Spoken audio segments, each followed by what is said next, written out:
All right, let's unmute the right mic. I've only been streaming for a couple years now. Hello, everyone. I'm joined tonight by Augustus Caesar, and we're here to talk about AgInfusion. Because if you did not catch my stream on Monday, the conclusion was that AgInfusion across all three continentals had about a 75% win rate against the field. That's phenomenal. The average corp was a 60% win rate, and basically no corpse. Like, AgInfusion's impact on that overall corp win rate was substantial. It was probably a couple corps would peak a little bit over 60%, but AgInfusion seems like one of the terror decks to beat, even though it didn't end up taking down, I think, any events. Uh, to me, winning everything doesn't mean it's isn't the end all be all. But without further ado, Augustus Caesar is on because they're one of the people that brought AgInfusion to the very first event and kindly volunteered to come on and play some games with me. So, Augustus, do you want to say hello? Yeah, hello, stream. I've been trying to tell everyone that AgInfusion was busted for a really long time, and it's good that people are finally listening. So what's you played a version? So the deck I have actually the deck of the week on Netrunner DB, right, is Universal Agreement. This is from QTM. This is the list that everyone's kind of talking about. It's 7 agendas, big barriers, operations, but the main win condition is Fiendine Keeling in a remote with Animatic Void. They have cold site servers in the write up. They talked about switching those over to Manic Arms and just making life absolute hell for the runner with not much intention to actually try and win the game, is my understanding. Does that seem like an Uh, accurate summary to you? yeah, if you don't manage to flatline the runner by the third keyline, you probably just guaranteed lose. But that basically never happens. You always bleed agendas from R&D and R&D and HQ before your third keyline runs out. So you just hope that you put enough pressure for them to get them early on. Um, Yeah, the list from QTM, the really big innovation there was Bran. That's a really smart idea that they had. And mine was on Toll Booth, which is an equally taxing piece of ice against common Mm-hmm. breakers, but does die to Hush, which importantly Bran does not. And so I think that's what made it so that they had such a good performance. Everyone in with that list had a good performance in the EMEA.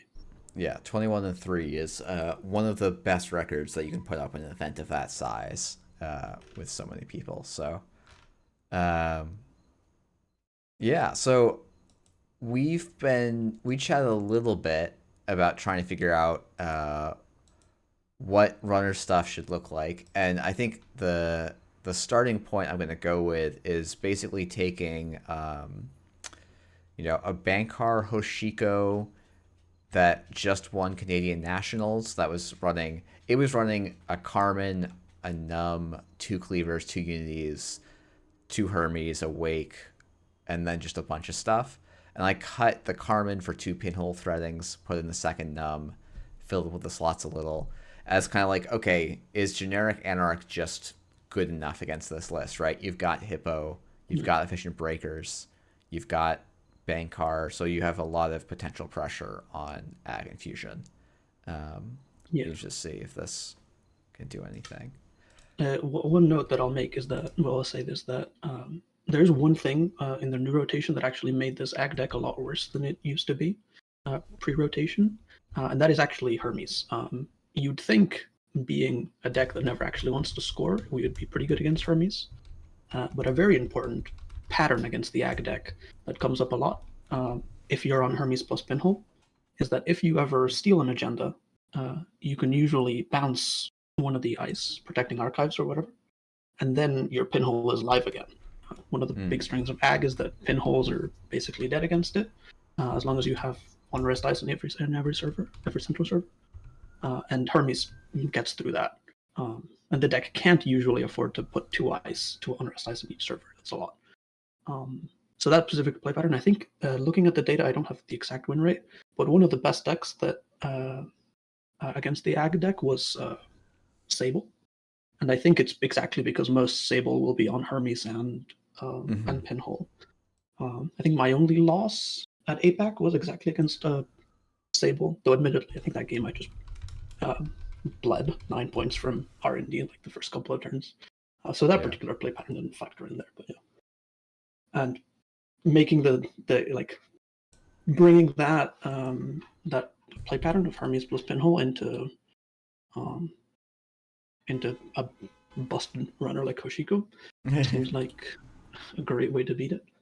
Yeah, I think Hoshiko also has decent-ish win rate against this deck, even without this. Oh boy, this is a hand. I mean, I think we're going to be pretty open about our hands, but I probably should directly look at the stream. It's not. Yeah, this is. I always like to me the testing that I find like useful is when you're pretty open about, like, just for me personally, what I like generally do is a lot of pretty open testing of like, okay, these are the lines I'm thinking about, kind of stuff. So we'll see what we end up going with here, but I managed to make it so I can still see the chat. I just don't see your board exactly. Okay, but if there's something wrong, you can tell me. Yeah, for sure. Right. Oh, okay, that's why I didn't put that in text. All right. Yeah, so actually, it'd be great while we're playing this first game and I'm figuring out what the heck Ag is doing, if you could, for the stream, and definitely not for me who hasn't been keeping up, explain kind of what the game plan and what the first couple turns look like for AgInfusion. Yeah. So from personal experience, you're usually safe against any killing nonsense for the first 3 turns or so, as the Ag deck draws to find the killing and tries to develop Rashidas. And it's fairly important that they ice up all their centrals to avoid pinhole nonsense. Though in the meta of last of EMEA, where no one was on pinhole, that may be less important. But one of the things you want to be trying to do in those early turns is deny their Rashidas. And if they're on regoliths, those are very important to the deck. It's Jinteki, so they have basically no economy except the neutral trashables. And so if you can make sure the Rashidas don't fire, and the regoliths only get some minimal amount of value, you're in very good shape. Yeah, here, Jeff, you didn't do great. That's Rashida firing. I just sort of assumed that okay, there actually is just no ice I should be worried about when you're at 6 credits. Yeah, you gotta be careful of Saisentan, and that could kill you. If you're running Saisentan, I guess, yeah. It's hard for it to kill on a 4-card hand, but... Yeah, it won't kill you, but it'll make you very sick. And there's also magnets and Tatabulas, which would keep you out. But at least in theory it makes you res something, right?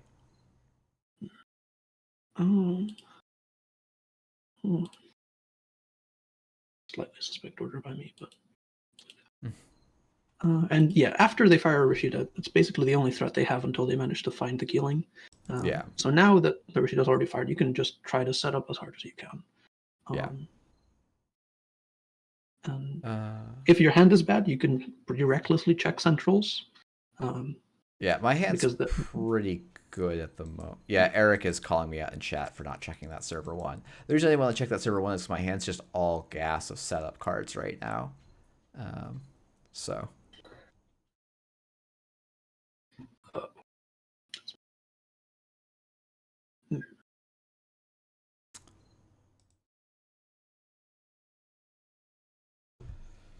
That's some good Anarch economy you have going there. It's some real Anarch stuff going on here.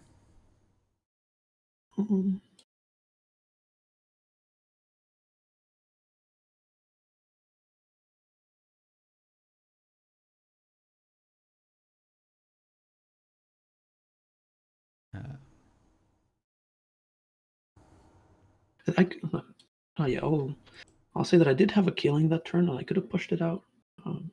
But I feel like with a killing in a certain, like, to me, I'm like, oh, I will Bankar through most things on server 1 and feel okay about it. I guess maybe I can't because of a Nancy, but well, I feel like at a certain point you just don't respect a Nancy. Yeah, I think against old versions of this deck, I might have recommended that you never install a bank card since it does very little. But it's actually one of the best ways for Hoshiko to beat Braun Yeah. without having to pay an arm and a leg. So I think the install is good here. That was exactly what I was going to try to push the killing behind, and I was like, well, this Braun's just sad. I guess another thing of note, which might not be obvious about Ag, is that Ag often wants to have bad ice bottom, like at the innermost. And so the ice that you're looking into might just be a like face down border control that's never actually going to get rezzed. So you can pretty aggressively face check some of it, which is in fact why I'm going to let you through it. Okay. Let's see. I've got a click left. Yeah, I think I want to go back in here. There's an argument for I drew something else, so I could go. Yeah, that's good to know. Okay.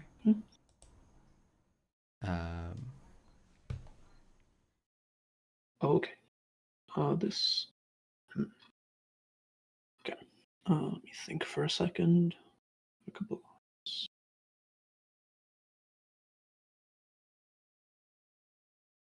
Probably need to be responsible. I guess you can pinhole through the vamp, but early on that's probably fine for me. And the second time Ag pushes something into remote, you can probably be pretty sure that it's a killing, unless you're expecting regoliths, which you'd also pretty aggressively target. Yeah.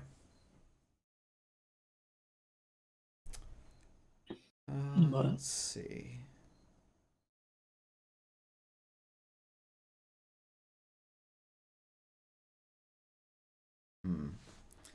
I need to think about where the bank card goes here this turn, right? Yeah. Always in a difficult situation because anywhere it goes, I could put you to R&D. Yeah, that's why I'm almost like, do I just put it on R&D and make you res a hard end the run? Yeah, I'm not entirely sure Bankar improves your odds into a Vampire Vampire Nessa. Nessa. Yeah, that's true. Yeah, it's like Vampire Nessa, honestly, if I take it, like it's only 2 damage and losing 2 credits. Yeah. Yeah, I think that's okay. I think I could also... I think I could do something like this. And just poke HQ here. Yep. Yeah, because you have a lot of, like, even though killing messes up your hand size, you do have a lot of time before it actually kills you. And you want to be trying to pressure centrals in that time, because this deck rarely has the money to res ice on centrals to keep you out and protect the killing. So yeah, getting pokes in when you can is a good way to get there. That magic arm is actually very, very big.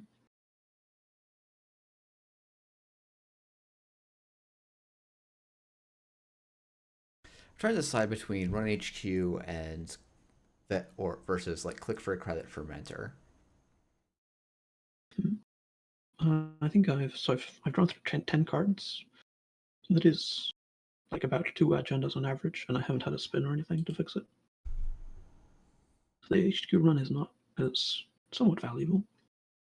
Yeah, it's probably HQ run because I do have money dripping in and stuff. And like even just knowing what ice is going to be coming on the board is not useless either. Yeah, you got unlucky there. The other card in hand wasn't. So it goes. That happens. Wait. Just have it here. Oh, right. I definitely need to, regardless of what I'm doing.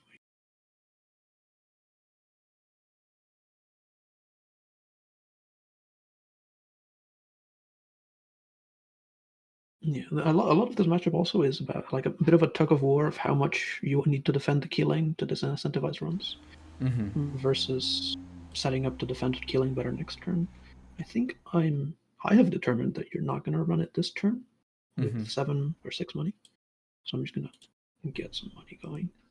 Yeah, I think that's pretty reasonable.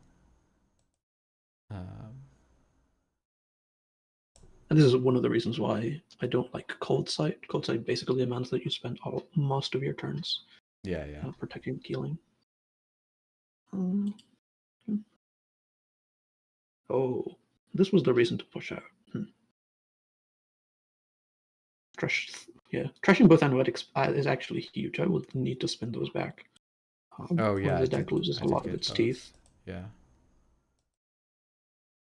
Okay. Do I care about any of these cards in my hand? Not particularly much this turn, but I think I do need to grab a. No, okay, so it's actually a super awkward click compression thing, I think. Or I have to install this. As much as I want the paladin, I think I want more clicks next turn. Yeah. Yeah, because you're gonna crack the fermenter and probably have some amount of money to charge this. Yeah, I think basically my turn ends up looking like crack fermenter and charge killing twice. Um, I wonder if you're putting a bit too much of your hopes and dreams into this fermenter, and I should just purge it. yeah, Never feels possibly. good purging a fermenter on two. Yeah. Mm. It's definitely a reasonable punish.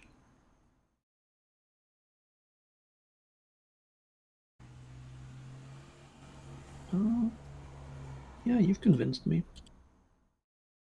I'm not sure if you might recover fast enough from this that the wasted turn is going to bite me in the butt. Because you always have outs to drop pinhole and just kill the killing here because I have RNG Yeah, yeah. exposed. That will cost you a pretty penny. And I've experienced the deck basically never kills on the first killing unless you get massively lucky and just hit the Skunk Void combo. Oh. There it goes finally. Though here, yeah.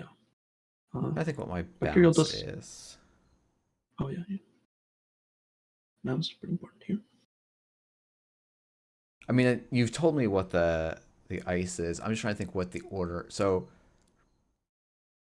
as a general rule, I'm just trying to evaluate between whether I want to bounce the earlier installed ice or later installed ice. I think probably the later installed ice is probably the, on average, the more valuable thing. Yeah. So the later installed ice is almost certainly heavier, but it might be better to bounce the innermost there because it's like the innermost might just be border control fodder.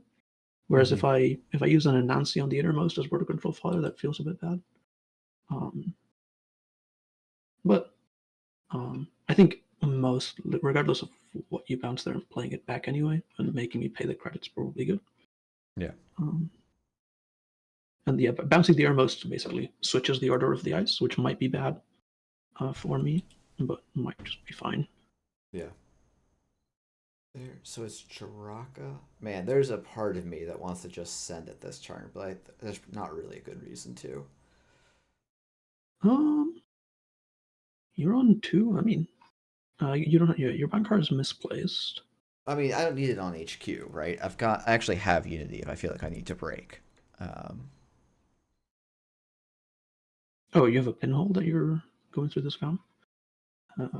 No, sorry. By I send you it, by send it, I mean finalitying R&D here. Oh, yeah, finality. Yeah, finality, core damage, a bit of a liability, and I'm also Yeah. just bacterial. Probably not putting any Oh, agendas in the that's top four. probably true. Well, Yeah, I mean, I don't really anything want them in your hand either here necessarily, though. Yeah.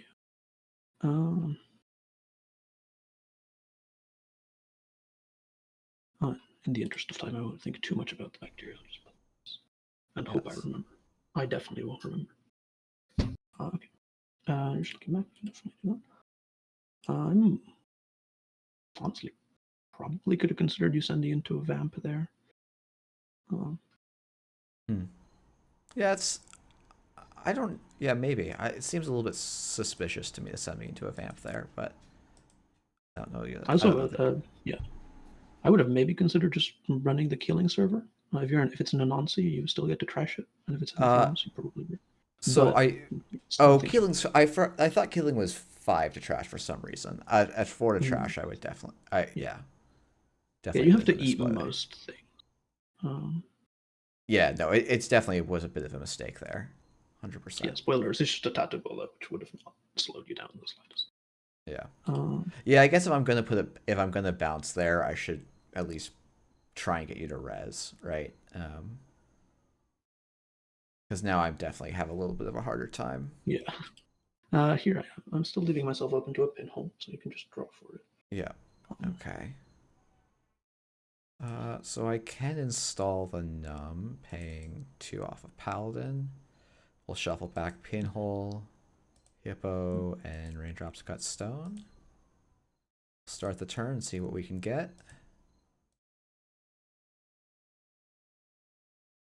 Hippo, pretty important thing in this matchup, even though I didn't pay money for the Eyes That Trust. Getting rid of it would be pretty huge. Well, this is not what I was hoping for, I'm going to be honest.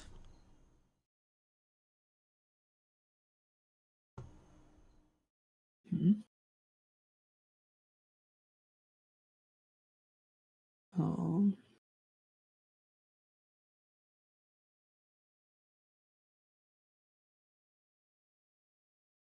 Okay.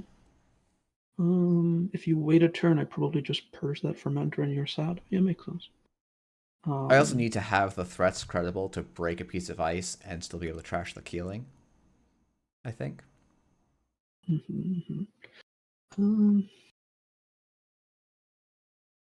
have enough money to just let this Anansi die, right? 9. Oh no, I need to install. So, okay, I can res the Anansi. Oh,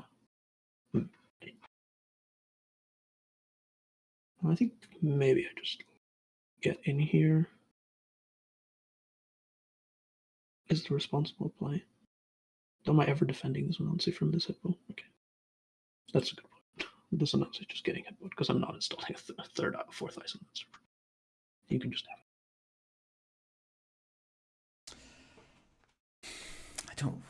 I want to keep my money here, but I don't think I have. This is actually, yeah, taking 6 net damage is not. I was genuinely thinking about swapping in a mimic because I feel, and it would actually work here. Yeah, leech. But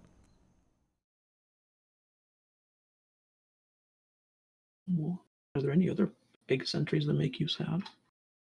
Not really. I mean, like, okay, no, that's a lie. That's a lie. Stavka and Trebuchet are both annoying, but I'm like, you can run one of each, right? Actually, sorry, I should just jack out here because there's literally no point to me continuing. I don't have anything nasty to do to you. Yeah, the best you can do is just look at the Keeling.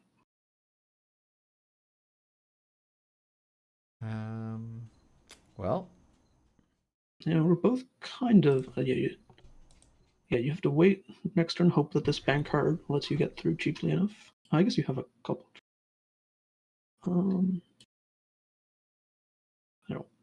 I think I play this just so you don't trash it from my hand. I'm not sure you're ever running it. There's a part of me that's like, do I just send it on the R&D now? Half the deck, and we've seen, like, legitimately, it seems plausible to me. You know that I had a bacterial of 7, and I've drawn 2 cards from it, I think. Really? That's it? Interesting. So I think that would have to be a stacked bacterial for you to get there. Double check that, right? Bacterial. I guess maybe everything I say about bacterial is always no, because I'm just shuffling my deck. Actually, it was a pretty bad bacterial pile, and there was 2 agendas in there, so I don't particularly care about shuffling them. Yeah. To make things less playful. I'm being told this is wrong. I think it's wrong because I haven't drawn. Yeah. Yeah, that's what I was thinking too. Is that you actually shouldn't, unless there's actually agendas and archives, you shouldn't be shuffling there. Well, there's currently agendas on. If I hadn't shuffled, there would just be an agenda on top. Yeah. Got it. I'm also not happy about having to do that, but Okay, how many subroutines do I need to break? I need to break the do 2 net damage. Okay, cool. End of list, right? So it's 1 to boost, 1 to break that.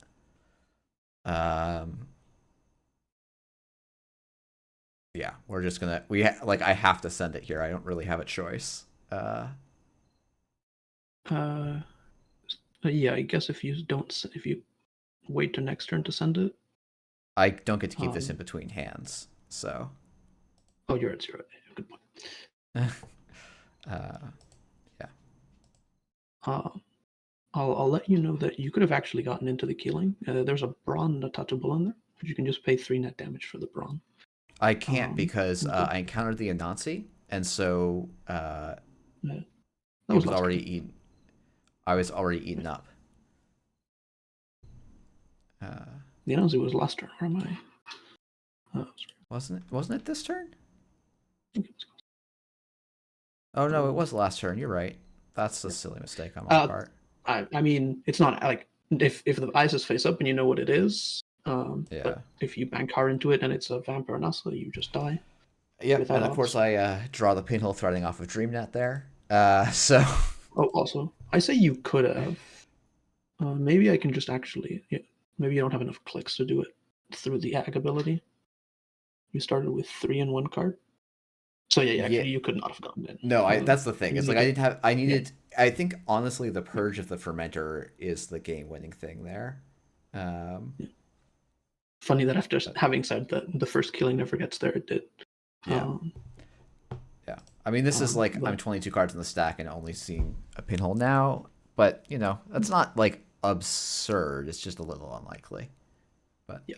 Also, yeah, you had a turn where the only thing protecting the Keeling was a Tatubola, which you definitely. Yeah, and I definitely missed that turn to, like, the Hermes bounce. I should have just immediately slammed, because it does make you commit things. Yeah, I do think this deck is very powerful, but a lot of it is your opponent not being quite sure enough about what you could have to go aggressive at the right times. And as people get more experience now, the deck is public knowledge. That's good. Yeah. Do you want to run that one again? Yeah, because Hippo plus that. It feels like it should absolutely demolish this deck. So let's try to get a game of it actually doing that to show our point.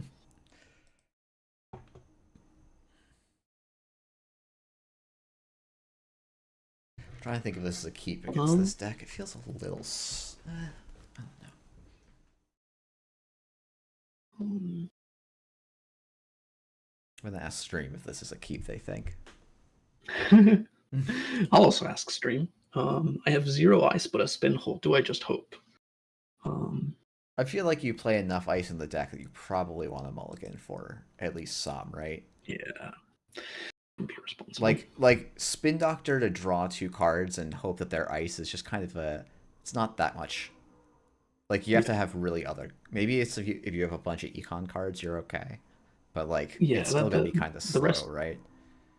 The rest of the hand was perfect if I hit. There was like a Rashida and the whole Skunk Void combo.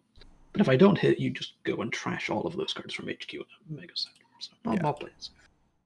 I should have asked about this hand, but it's 3 econ cards, so it's pretty hard to say no to.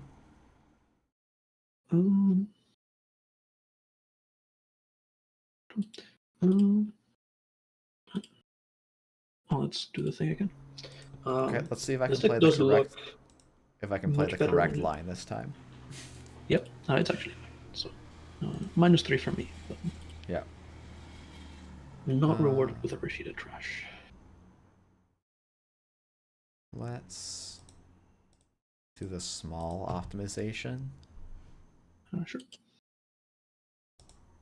Wait, I guess I'm not used at all to playing with Sadaka. I could have trashed your Paladin. I'm not sure that's a good idea, but I could have done it. Yeah, I suspect Sadaka is more for actual tech than value.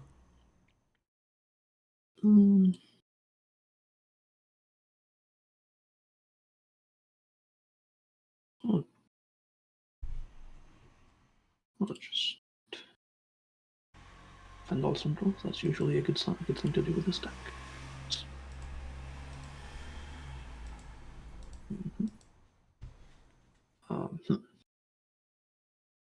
If you want to go after this daily cast, feel free. Yeah. You draw 2 cards. That's fine. Uh,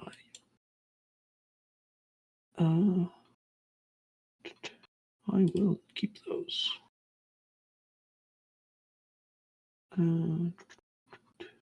Trash a card in HQ, I guess. Yeah, I need to decide. I'm trying like this, I suppose. And trash this. -8 for you. Okay. I guess I definitely should have ordered those on top of R&D differently. That's um, do I run back on HQ here? Probably not, right? Let's probably click for a credit. you've already maintained your thing. Something this deck basically never gets to do, a free hand say. You love to see it.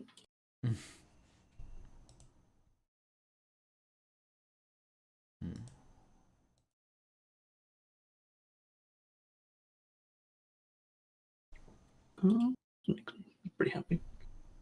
I think this is probably a good exchange for both of us, but It's a that better being an exchange analysis for you, system, for pretty sure. Yeah. I think if it was any other ice, he'd be pretty happy to force me to res it. Yeah, Vampire Nessa is maybe suspect, but I don't even think that bad for me.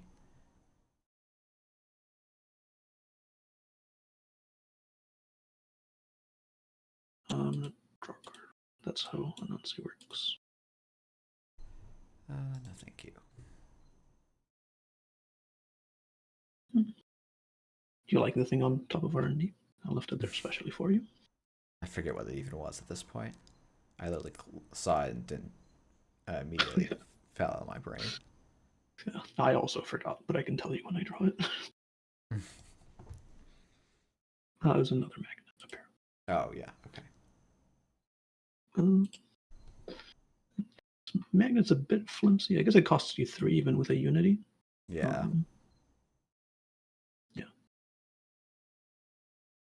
And I guess for this matchup, Unity is just worse than Buzzsaw, right? Oh no, I guess if you have all 3 breakers out. No, even if you have all 3 breakers. It's slightly better for Vampire Nessa-ish, right? It's gonna cost 5 even if you get the Unity at max. No,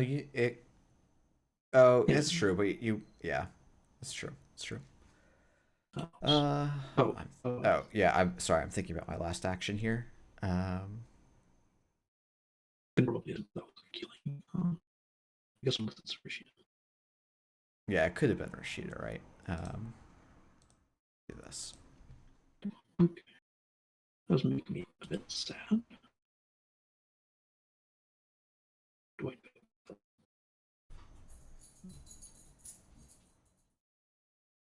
I guess maybe I'm focusing on R&D a bit too much since people aren't on Stargate anymore, which used to be a big nemesis of this deck. Yeah, I feel I feel like this list probably should be on Stargate, but yeah, what can you do? I think Hermes usually gives you MU problems with Stargate. But Yeah, they're not that bad. You can usually make it work. Oh, I was hoping you wouldn't do this. Oh, interesting. Why I Sadaka early on, because it was a two card hand with a so I just chucked it in archives. You ended up getting it anyway. Oh, I don't have Hermes down. That's a bummer. Oh yeah. So much rearranging of the top of R&D. Yeah.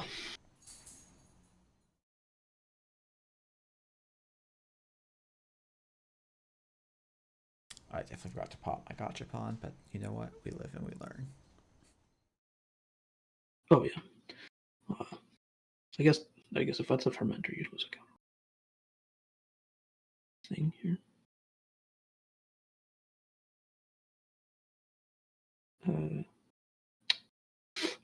I'm an idiot. I'm an idiot to redo that because I organized them in the discard cards not on the put on top of our R&D pile. Oh, do you need me to undo the click? Yeah, please. Okay. Bacterial, but I at least know how I want to order them, so this should go.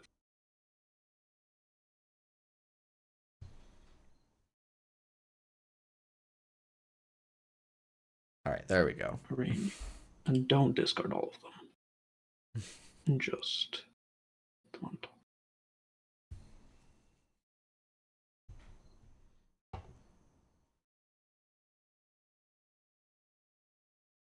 Okay. Okay, I'm trying to think. I think the rest of my turn's pretty boring, probably.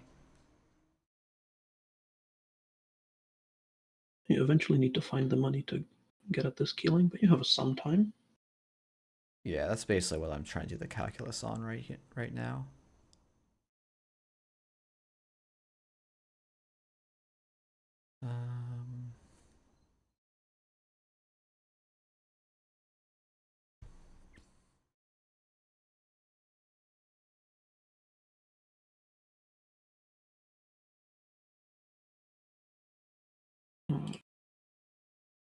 Classic AgInfusion turn. Click for 3 credits. Because why would I need to do anything else? Yeah, this is where having this fermenter would have been nice to have it clicking along for a couple turns. Yeah, it's the fermenter or the cleaver here. Yeah. How did that? Oh, did Unity end up in the bin because of the announcing? That's unfortunate. Yeah. Because now you're gonna have some real troubles getting through this magnet. Well, I have the other Unity in hand already here, so I don't actually have real troubles getting through it. So I'm like, that's what I'm trying to figure out. Is like, do I grab the cleaver this turn? It's just like I don't really have enough credits to actually go and trash the keeling, probably. Yeah.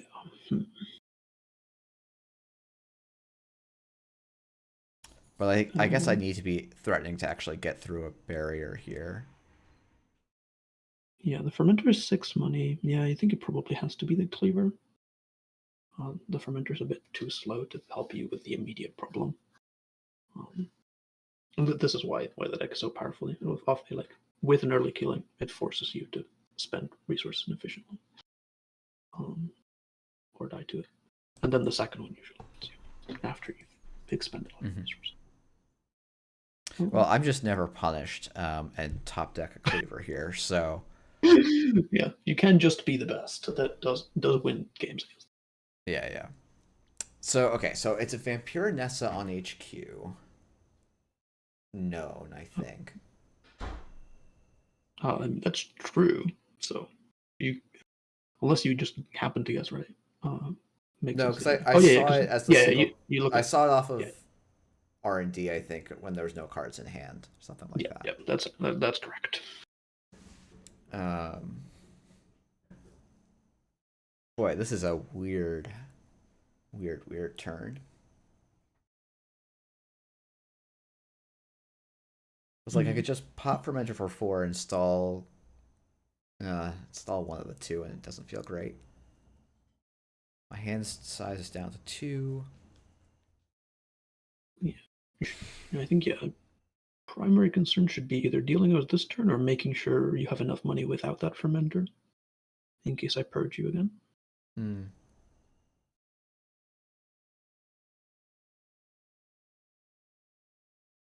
Is with noting that you have a lot of time against keeling, but once you start getting down to 2 and 1 hand size, the fact that you might face plant into Anansi makes getting into places really hard. Yeah, I'm not super worried about Anansi per se, especially now that it's iced, right? Like, that feels fine to me. Yeah. That's interesting, though.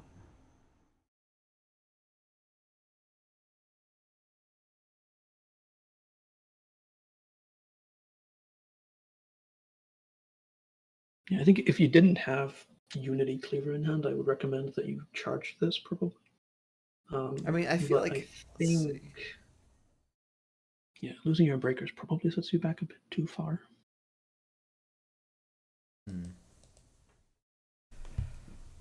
Yeah. there's part of me that's you know what I'm gonna play this. Okay, Oh, yeah, that actually worked out very nicely for me.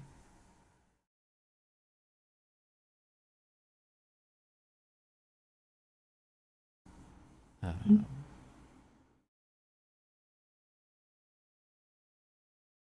the plan is just hope that the outermost is not an anansi. Uh, basically, yeah. This is slightly unfortunate for you.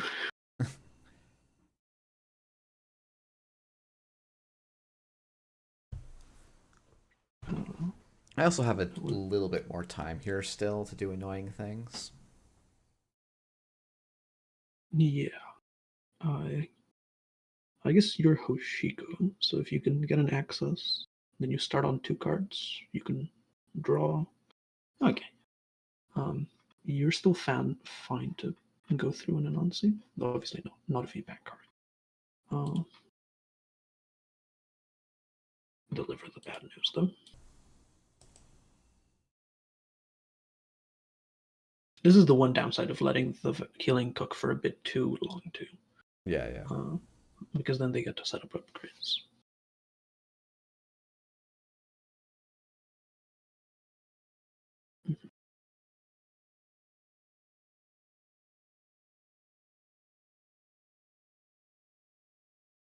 Uh, is there a particular reason why you're bank carrying this? Oh, because I want to die, right? Let's say I didn't choose anything for Bankar. Okay. Yeah. I'll. Okay, so you do. I still die to Oh, some things here. I think I've managed to fuck up this board state enough that I actually am pretty yeah. dead, regardless of what I do here. Um, do you have any outs? I guess if you click for a credit, you're not dead to vamp, which spoiler alert is what this is. Hmm. Um, if you want to do that, I'll let you. If not, I can just keep. No, I'll concede this. That's fine. Yeah. Yeah. Yeah, I think that being an Anansi on R&D was like, oof, tough stuff. And maybe I need to play around, Yeah. like, because I think it's like, to me, I feel like if I play around this being an Anansi every time, like, I'm just screwed, right? Like, I can't let you just Yeah. pretend that everything's an Anansi. It just happened that that was an Anansi. It sunk all my breakers and is what it is. Yeah. Yeah. I think that like playing too scared is definitely one of the best ways to lose against this deck. But if you don't play scared and you hit the announce, you are sad. Yeah. It happens. I think that's probably fine. I think they're having it all face up, which I can rest for the stream's benefit, I suppose. There was a turn where you could have installed the Unity, cracked the fermenter, and just took the Yeah. Anansi damage to the face, I think. Hmm. But obviously, that would be assuming that you know that that's an Anansi, which you're not too sure.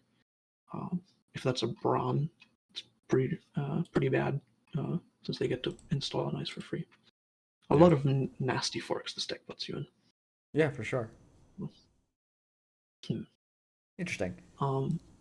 Yeah, Hoshiko maybe not as good as it could be.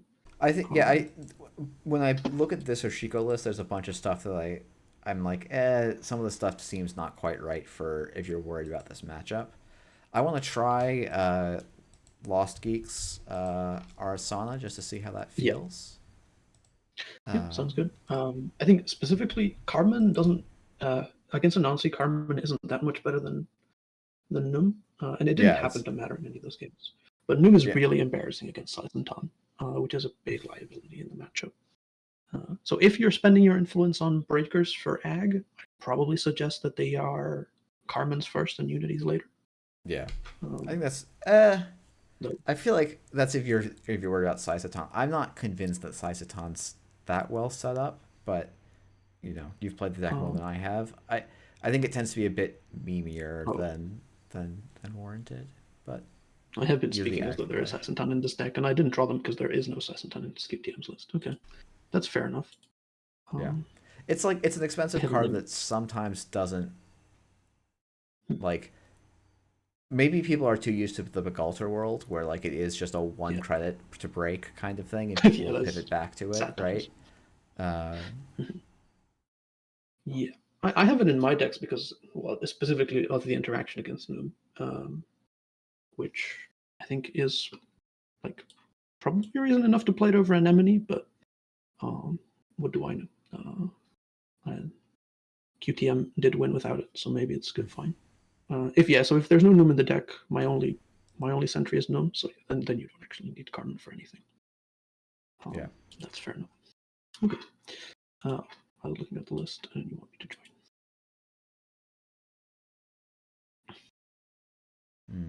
I already feel more at home. Oh, chat saying something smart, that Sadaka is great against 20. Smart. Yeah, definitely is. Um, Let's see. This is an awkward. It can be a better draw, but yeah, this hand I have sure is a hand as well.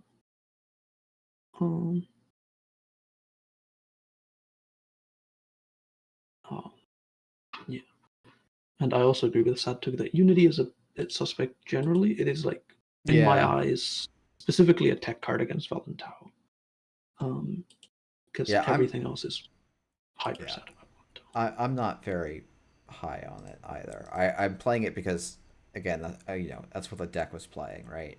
Yeah. Yeah, and Ooh, I think Sokka also won with it, so yeah, there's some merit to the card. Okay. What do you want to do? I should have given you some time, but it's not something you care to hush. So yeah. I'll save you. No, it's all good. What do I do here? Just trying to, now I need to go look at this deck immediately. Oh. You're definitely not buzzsawing through this. No.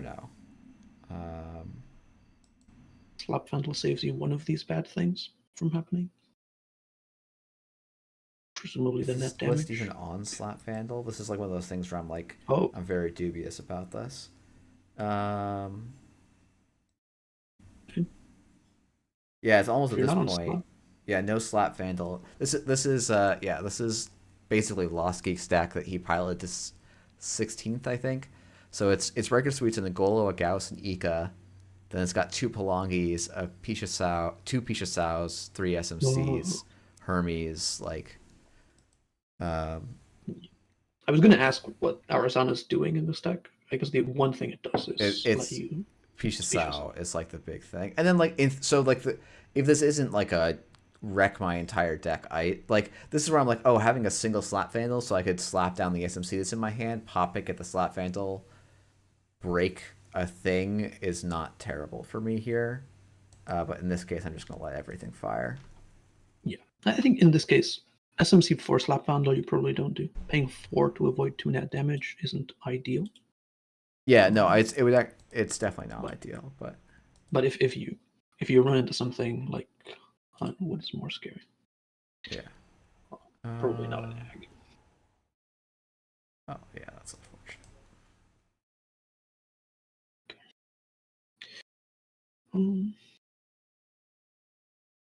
So guess I play things and hope that the second Rashida sticks. I guess I could also be bluffing a Spin Doctor here. It's not what I'm doing. You wouldn't know that.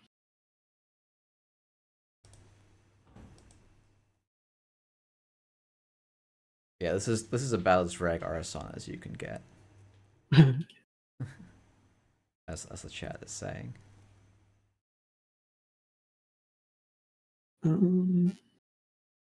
Okay. That's a lot of money you have tied up in resources there, so I should probably put some pressure on.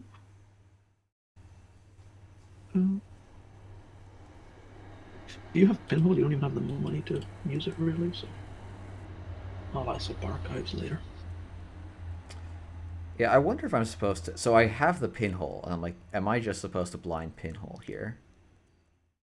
Well, not without 4 credits, probably. Right, I can click for 3 in Pinhole, right, and go to 0.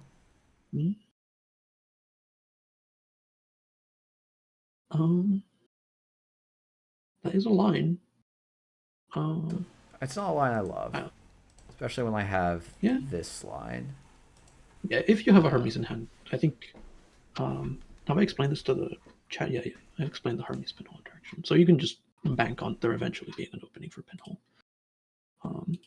Yeah.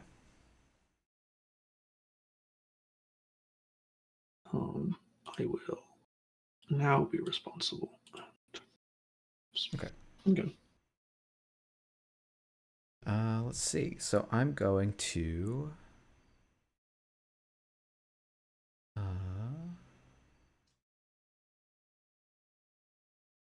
Let's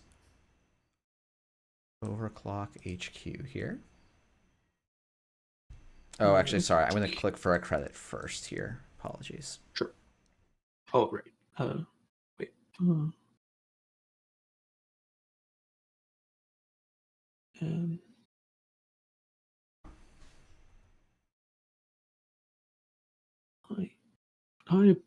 I'll play as though it's fairly unlikely that that's a pinhole, even though you've told me that. This is more like Beatable is a great card, but here you could just bounce off it, and not let me put something in, and then pinhole. I guess yeah, because you get environmental testing on here. Yeah. So, and here you're doing pretty good. Yeah. You'll have to transition into some sort of pressure at some point for the second killing, but here the first killing didn't kill you like it's supposed to.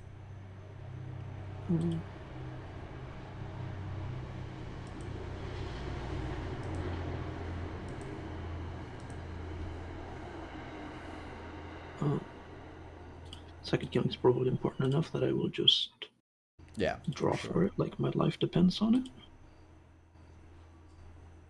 Yeah, didn't get that. Okay.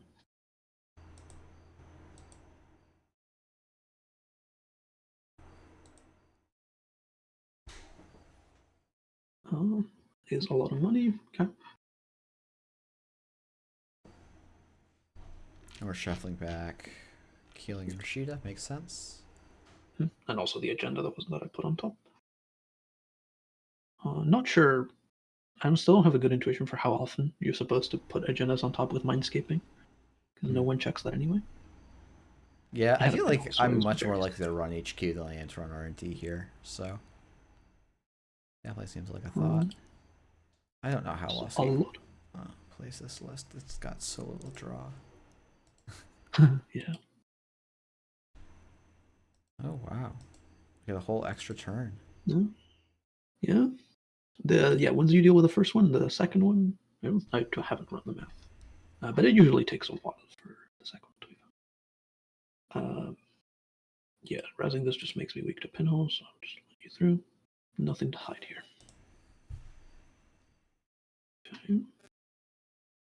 Okay, this is sunbright. I'll take it.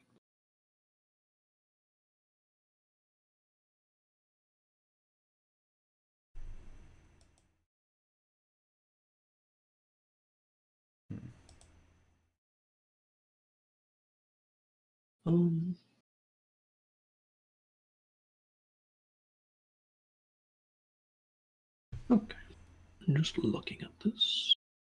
Sure, I'll happily res a brown.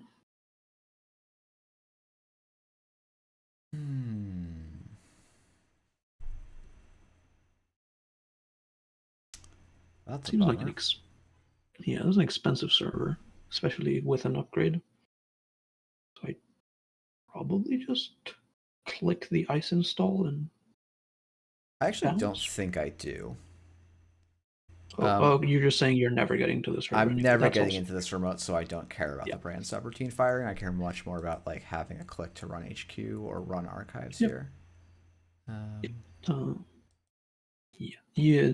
You can sometimes like buy yourself enough time by contesting the second killing as well. But at some point, you are supposed to just say, notably the point when they assemble the skunk void, you just say that you just give up on the server.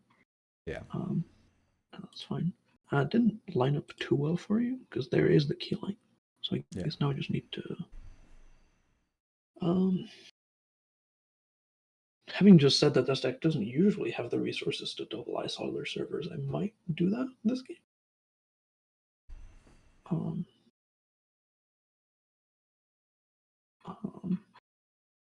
I could also not do that for illustrative purposes. No, I feel free to double ice. But because I mean, this R&D is not that safe into a bunch of conduits, so maybe I should. Maybe I'll yeah. I think I will eventually try to do that. But first, I Yeah, should show man, up. I do not like Lost Geeks Arasana. It's fine. It's a good Arasana deck. I just don't like it. Yeah, exactly. Exactly, Rora.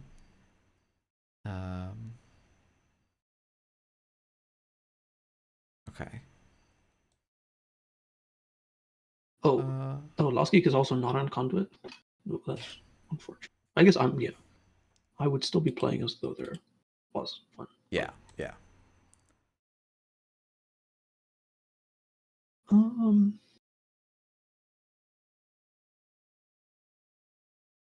think I like money more than I like my pinhole protection. Okay. I say I like money, you probably just bounce off this and I'm sad. No, I think like you've seen half your deck and you've popped a spin for face-up card for cards that are known. So that's fair. I think I know that I happen to have no agendas in hand, but I think that's probably enough. Yeah. As your last click, you're doing this, so I could just trash it. Oh yeah, that's true. I forget about this. Yeah.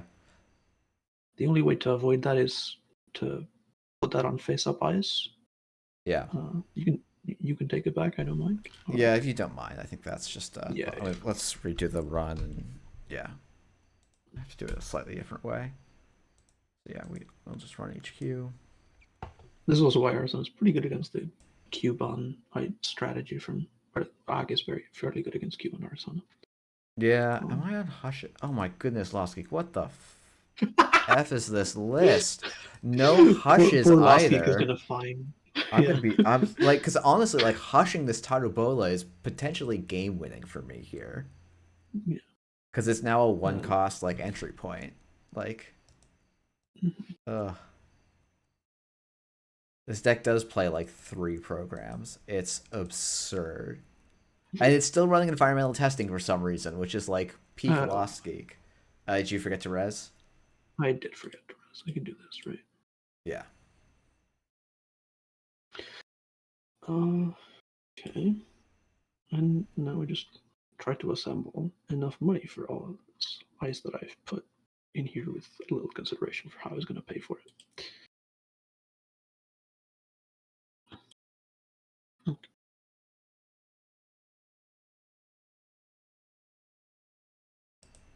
20 credits is probably scary enough. Genuinely, it's not that scary to me. N'Golo Palangi is quite efficient. Don't really want any of this. I guess I'd rather draw hedge fund than most things in my deck than an agenda. Yeah. Yeah. Look, Deep Dive also very sad against Ag. If that's what you're trying to do here.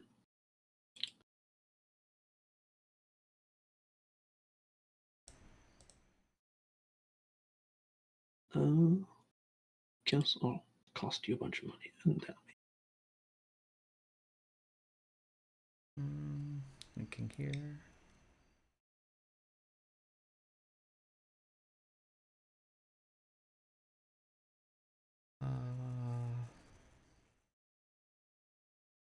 I say go to this.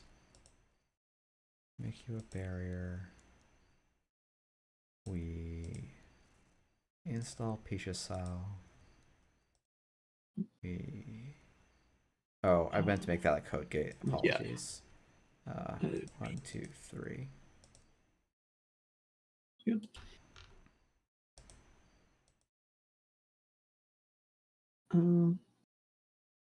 Yeah, putting you to 0 is probably worth Uh, oh, I guess you could pay for it, but then I just rearrange the top. Probably not great for you. 2. Yeah. Okay. Nope. Yep. Oh. Ah,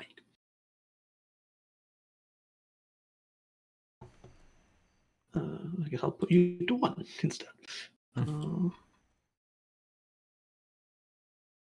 And I could let you deep dive. Oh, yeah, I could let you deep dive and probably still be fine, but I'll be principled and deny it.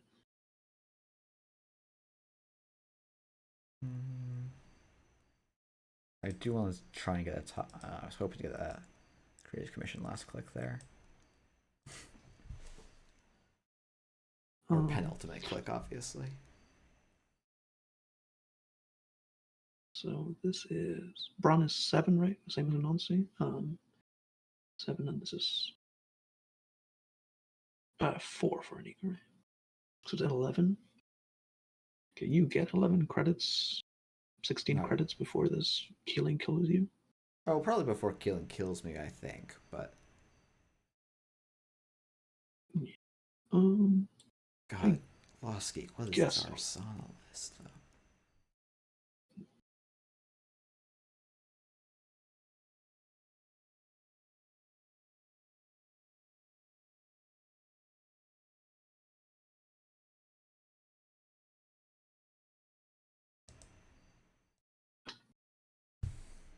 Yeah, it's also like being behind on draws. So, what's in this list? I guess maybe I cut a draw card. So, but it's on 3 Earthrise, 3 Diesels, and I've seen 1 Diesel for in terms of draw, which does make a difference in terms of my access to tools. Yeah. You had 8 pinhole for an earlier sauna, for an early killing. Yeah. But then, yeah, seeing the second one and maneuvering a way to use it was pretty hard. Yeah.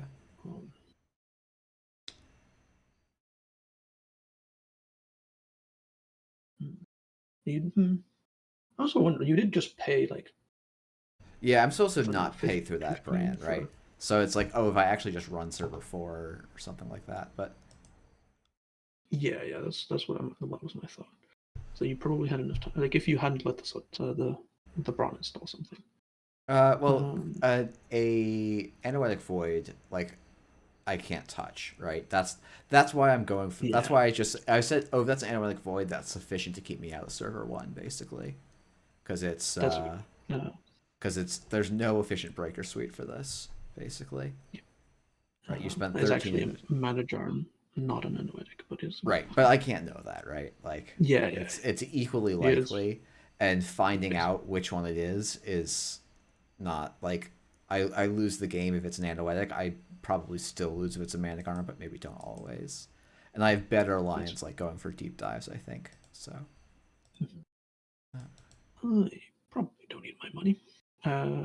So maybe I should just... I thought you were trying to install something with the overclock as well, but I want to rest that eventually. So might as well. Oh boy. Yeah, this is certainly showing something. Yeah. I mean, this is also like, boy. Yeah, I mean, like, this is some pretty. Maybe this deck just always draws good ice, right? Like, maybe that's just the actual lesson here, right? I did draw 2 out of my 3 Braun, which is helping a lot. Yeah, for sure. The vamps are hard to break, but mostly you probably have an easy time just tanking them some of the time. Yeah. And I draw an announce, which is yeah, this deck has a lot of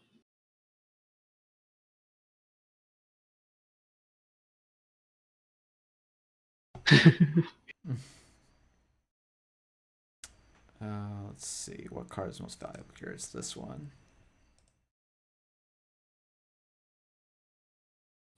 I'm just now noticing that people are telling me that I'm a bit quiet. That is a known problem with me. I'll try to speak up for the stream. Okay, I can probably turn up your audio on my end just a bit. Just have another wonderful ag turn of clicking for credits a bunch.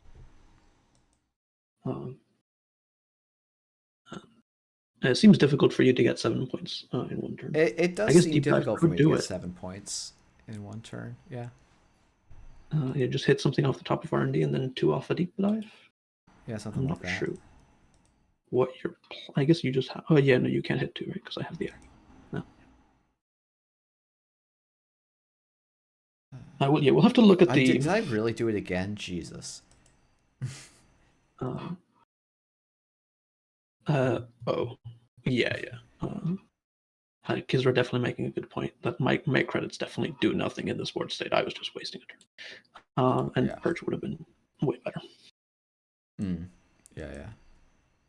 I mean, I don't think it matters too much either way. I don't have enough credits to actually do anything here, but. Hey. Yeah, I was going to say. Nice. This is one place where I disagree with QTM pretty badly, and they're probably right, but I'll continue to disagree with them. I think send a message is way better than Fuji. And yeah, I send a message, but I agree with you. I think the Fuji is a little greedy. It did kill you here, so. I mean, the thing is, it killed me when I was already dead. Right? That's the thing that I think they're like, oh, runners will jack out. I'm like, I think in general probably the ice res is better for you, but I was trying to look at the card's accessed stat to see how unlucky you were to be on 0 points by that point. Yeah, but I accessed ran archives twice. A bunch of times. So. Yeah, but no, I think seeing 0 points on this many accesses, like I did access HQ, like you were halfway through the deck and I accessed HQ with like 2 or 3 cards in it, I think, and there was just nothing. Like there was just no agendas in your hand for the first half of the game, which is just like probably a never win condition for the runner. You'd have to rely very hard on conduit. Yeah, and my deck, as I've been complaining about a little bit, my deck has 5 draw cards left in the last 18, which does stink a little, but also, boy, I do not like Lost Geeks Arson. Yeah. But that's fine.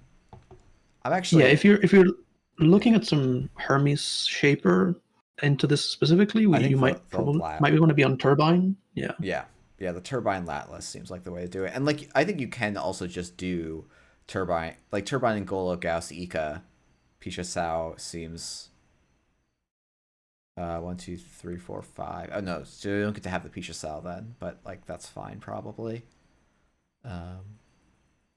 Yeah, I think lat lists were chucking in 1 Pisha Sao just for funsies and just planning to install it the turn before.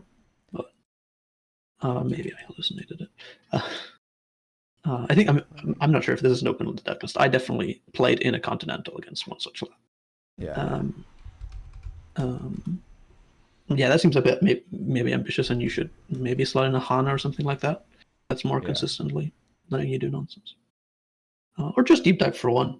Deep dive for 1 sometimes gets there. Yeah.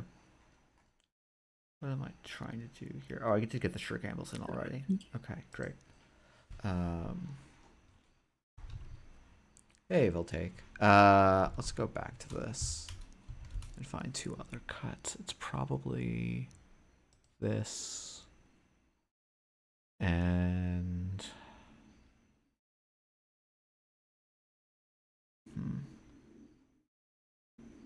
I was trying to make some small tweaks to something. We'll just try this 46 card shaper list and see how it goes. 46 card, 1 unspent inf. You know it's good. Yeah. That's a classic. Oh, actually, because I have the 1 unspent inf, I can go back to what I wanted to be on at one point. Oh, wait, did I just cut my decoder entirely by accident? Let's go. Let's go, Jeff. Good Magnet would be a problem. Well, you could get through Vampire Nostrils. In theory, I could get through Magnet. It would just cost me 2 cards. Oh, yeah, right.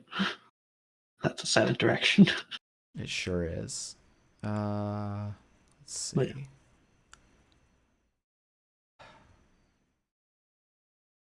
This hurts. Yeah.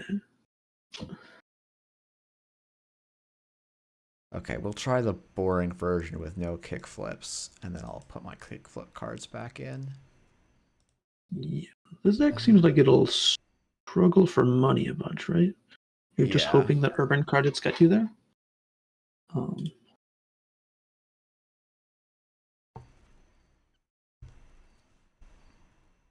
um, Yeah, I've this is a version that is actually playing event econ, um, as opposed to my other versions. Oh, this is a terrible oh, yeah. mulligan.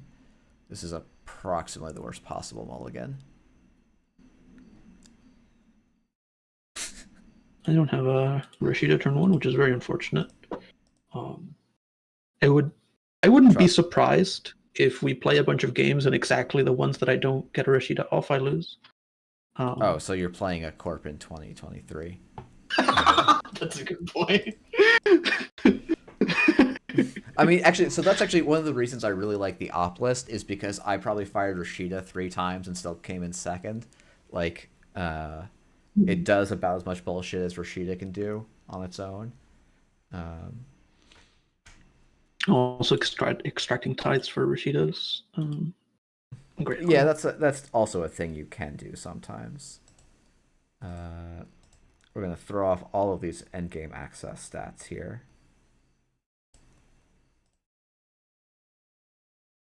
Okay. You're basically at 16 accesses already. I'm surprised you haven't lost one. Yeah. Um, I'll Man, I don't know. be This reckless with my. feels. Maybe I'm just like too shaper pill on my own nonsense, but I'm like, oh, this already feels so much more comfortable to me. You're getting a good thing going there. Yeah, you can probably get in here, and I'm sad. Uh, Uh, yeah, it's how I want to get in here. That's the sad part for me. yeah, Man, this is because brutal. I think I'm very happy if this forces a cleaver or a Gauss inst, Yeah. especially because I don't have anything to replace this with. So that's sad for me.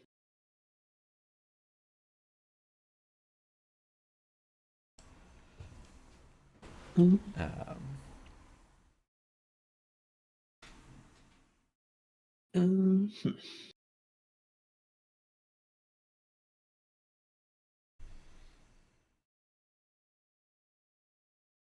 This is looking like a bit of an L for me.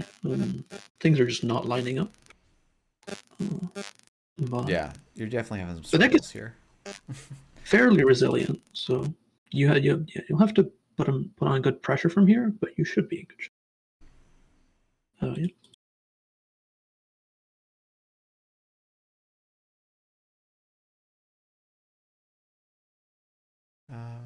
Yeah, we can poke HQ here. I don't think there's going to be anything in here, but I do want to put down a little bit of pressure. Um,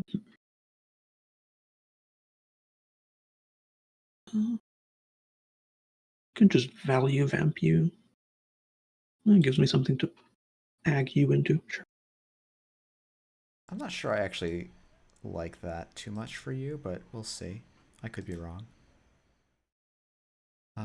What do I actually not want to have happen here? I think I actually almost want to deny you the 2 credits more than I care about any of the other effects on this. That's a good point. I was counting you on you avoiding that damage and me being happy, but yeah, this is pretty sad for me. Yeah, you hit the 2 best cards out of my hand. Those are the only. I guess I have one other card I'm considering even playing, but I'm gonna get punished and draw 2 agendas there, but that's fine.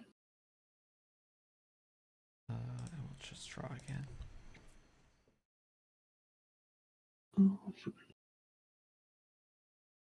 Well, I kind of started to assemble a good hand. I'm having a hard time deciding what to pitch this hand say. Probably this. I'll end up regretting that choice later. But later is not. Um,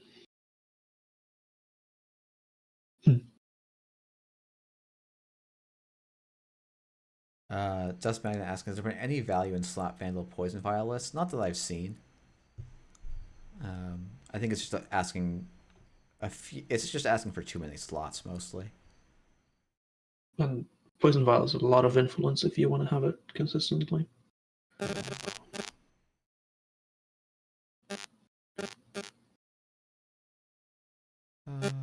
Yeah. Yeah, Endo mentions that Corp Econ is pretty solid. Yeah, this is the one exception. Jinteki Econ is a bit embarrassing. Oh, this is a bad run. Hold on. Okay. The Vampire Nessa bounce is just very good here. Yeah.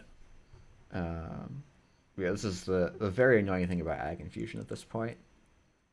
Yeah, that's the main reason I res the Vamp there, not to protect anything, but to have this. Alright, I think I'm probably okay. Probably rich enough to do this. I'll regret it eventually.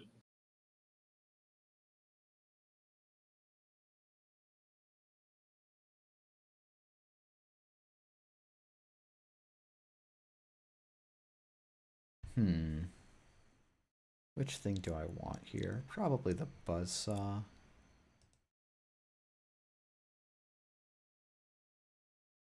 Okay, so we can shuffle back this. We can shuffle back. Oh, this is tricky.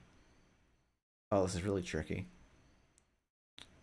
Oh, I'll answer a question in chat while you answer. Sato asked about singles against Ag. It is somewhat detrimental to you to let the Rise be rest, but you can't. Like, if you give Ag infinite time to find its money, you will inevitably lose. It's also I think even though it's not this great, in this situation, it gives me a keeling target. I think like I actually also, just have I can just do this. Yeah. And get the keeling down. It's not my favorite play. I would have considered just charging the remote in this case. Oh, you're right. That actually makes more sense. Hold on. That's just. But yeah, but in the late game, that definitely becomes a thing. Where if you if you force them to rest their ice early, if they don't want to just be dead to pinhole, they need to put ice over it, and that costs them money and time. So I hope you don't feel too bad about me baiting you into an Anansi. No, it's fine. But you do actually get to trash the thing. I just get to do this. Oh, you're harsh. So that's also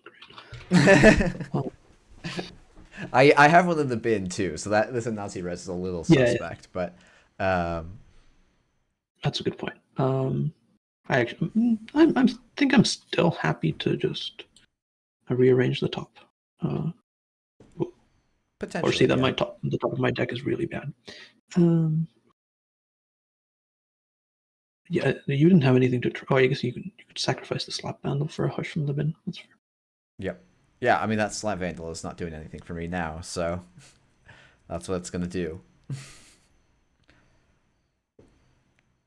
Yeah, I guess I'll draw the one good card on the top of my deck and then shuffle all the rest of it away. No, I'm not paying anything to draw a card here.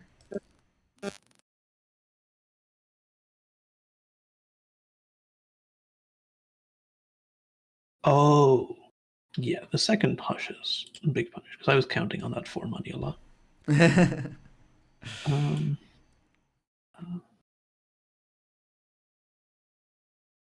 Kick flips. Hush, good card, huh? Hush does something. Today we learned. I mean, I think you're still totally fine here, but yeah, I know that. I thought I shuffled this card away from the top of the deck because it was bad, but it came back right back. So that's unfortunate for me. How much is killing to res? 3, right? Mm-hmm. Yeah, that was definitely not. I mean, I don't think I would pay 3 if I had them. But you can maybe be a bit concerned about a Rashida getting me back in the game here. You don't actually, though. Punished for putting the Spin Doctor in the remote rather than naked on the table. Top deck the killing. Oh.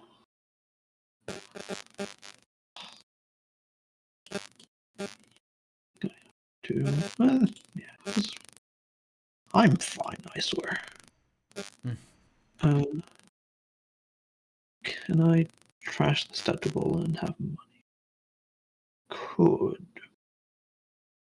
You're just gonna get the hush back at some point and make me sad. Oh. Yeah. My current plan is to cred back up 3 clicks, three credits at a time.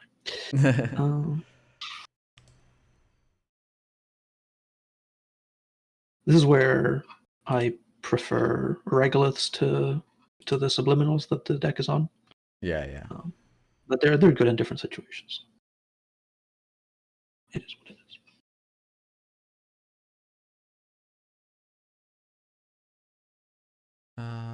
We'll put back this hush for now, I think. Install this. Click to draw. Click for a credit. I guess I'm somewhat surprised it wasn't the Cuban you brought back. But, if you want to trash your Vampira Nasa, I am not going to complain. I don't think you're out of. I'm gonna ever run you out of Trojans to bounce back. I don't. To be fair, it legitimately is something that can happen against this deck. It's not super common. If I was on Saisentan, I could run you out of Ecos by just trashing on Saisentans. That's a plan of the deck. But in this board state, it's definitely not. Yeah, I almost I'm almost wondering if I should be playing a Monkey Wrench, because it actually fits in the deck list slightly better than the Turbine does, and makes a it lot costs of you my breakers. influence. Yeah, but so right now my influence, I guess it's tricky, right? Like right now that influence is a legwork, so. Like legwork is also quite good against all the non-AgInfusion matchups. It's probably even fine against AgInfusion. It's just I don't get to completely exploit it with Hermes. Yeah, legwork's a bit sad because I just use the Ag ability to blanket.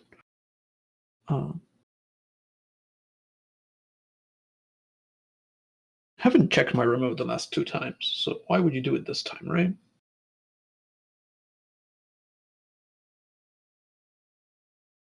Oh, I'm sorry. Can you undo your last click here? I'm gonna do a different thing at the start of my turn.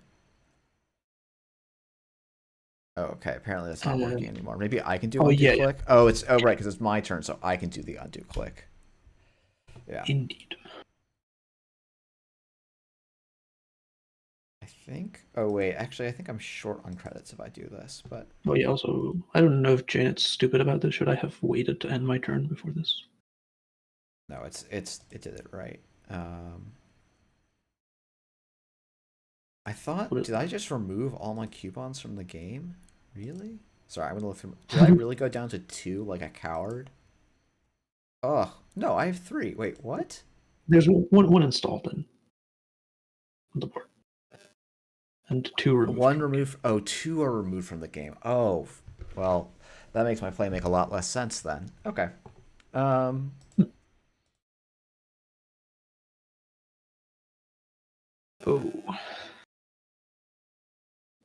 Well, lucky for me that came in just as I recovered credits wise. But you don't have an Ika. Yeah, all right. You're gonna have to SMC your Plight from hand.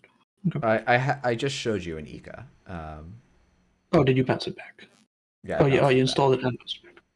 But I think actually what I do here is I just hush this. That's right. You will eventually be able to see all 5 cards of the stack. It's true. That's true. I can just take a net damage and we can both draw cards through this. But if Hush is the answer, I'm fairly happy to run this. Have you disabled? and then I'll let you Oh, right, go right, ahead and right, right. fire.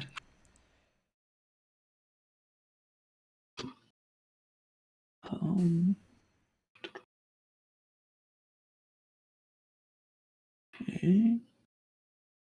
So I guess I draw this, and I let you see this. Sure.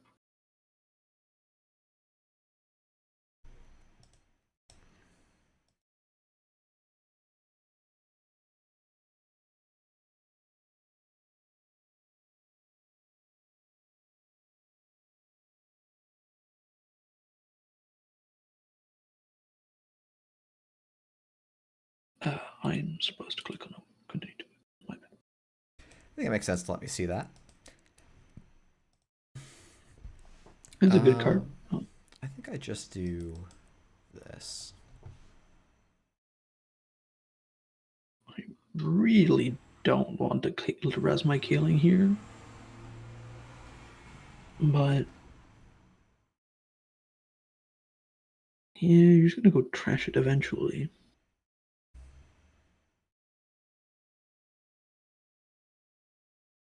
Yeah, okay. Oh, okay. I have a concrete reason to not do it. Okay, that's fine. Let me draw 2 here. Oh, maybe I should do this even. I thought about putting that in R&D and then misclicked. The actual thing. No worries. Oh, and I can't bluff a spin doctor because I have gone through all of them. That's unfortunate, right? So I guess I won't. Alrighty. We'll bounce this. Gonna draw, install,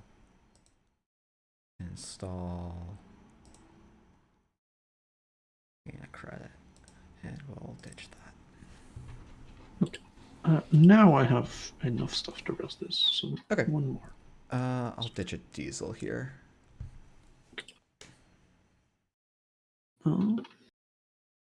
Subliminal coming in clutch, I suppose.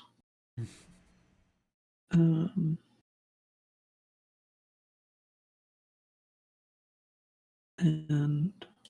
let me do some math real quick. I basically never have enough money. Okay, that's unfortunate for me. I don't mind hearing that, I'll be honest. Yeah, not ideal. I guess I do this to prepare for next turn. Okay. But yeah, much like I theorized early on, it does look like Izzy gets here at the same time that Ag does get beaten, because this game is looking very bad for me. I don't even know that I'm winning this right now, but I appreciate the confidence. That's fair enough. I guess. Yeah, admittedly, it's mostly my hidden away stuff that really looks really bad. Yeah.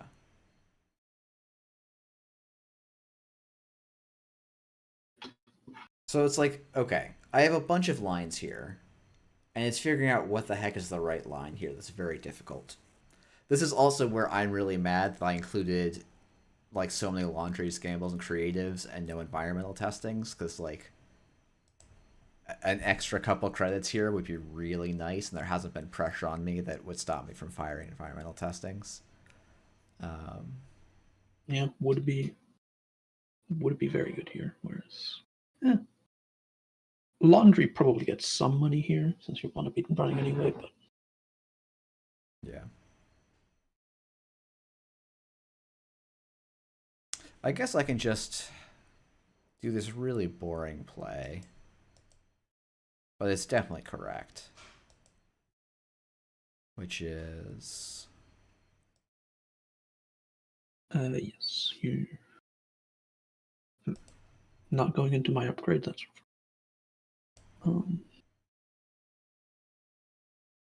okay. And yeah, I just have to let things fire here. yeah, I guess you could break 2, but that seems not worth. No, it does not. Um, Oh, and those are hits I don't mind too much either. I'll draw 2. Is this the last? No, I still have a Keeling. I just have 5. I have 2 Keelings. Okay.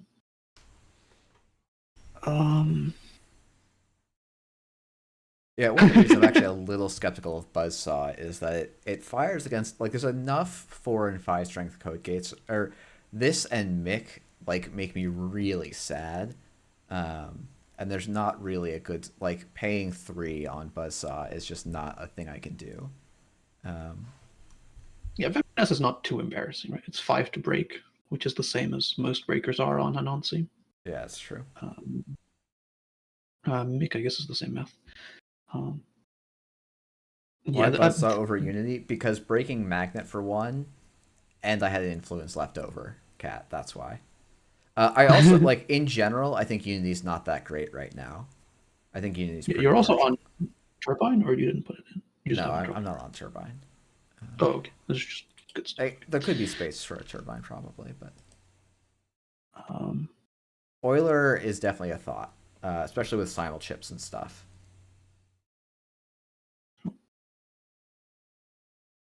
feels like it shouldn't ever get there.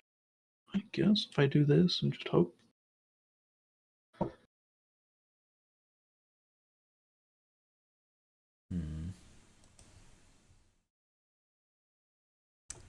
I really...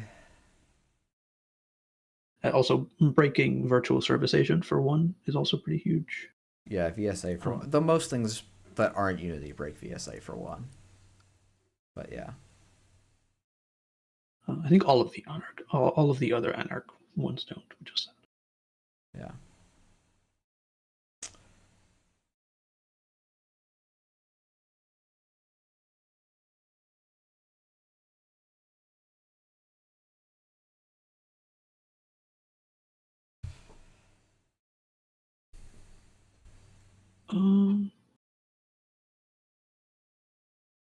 Okay. Didn't get there, so I guess it's plan B time. It's time to start trying to score out of the remote. Yeah, because I think painful way by possible. By the time another Keeling gets close to killing you, I have five agendas in HQ. Yeah. And just guaranteed lose. So I guess my plan is to do this. Have I already subliminal? Yeah. I just happen to have a second one. Okay. I'll just dump that. And I guess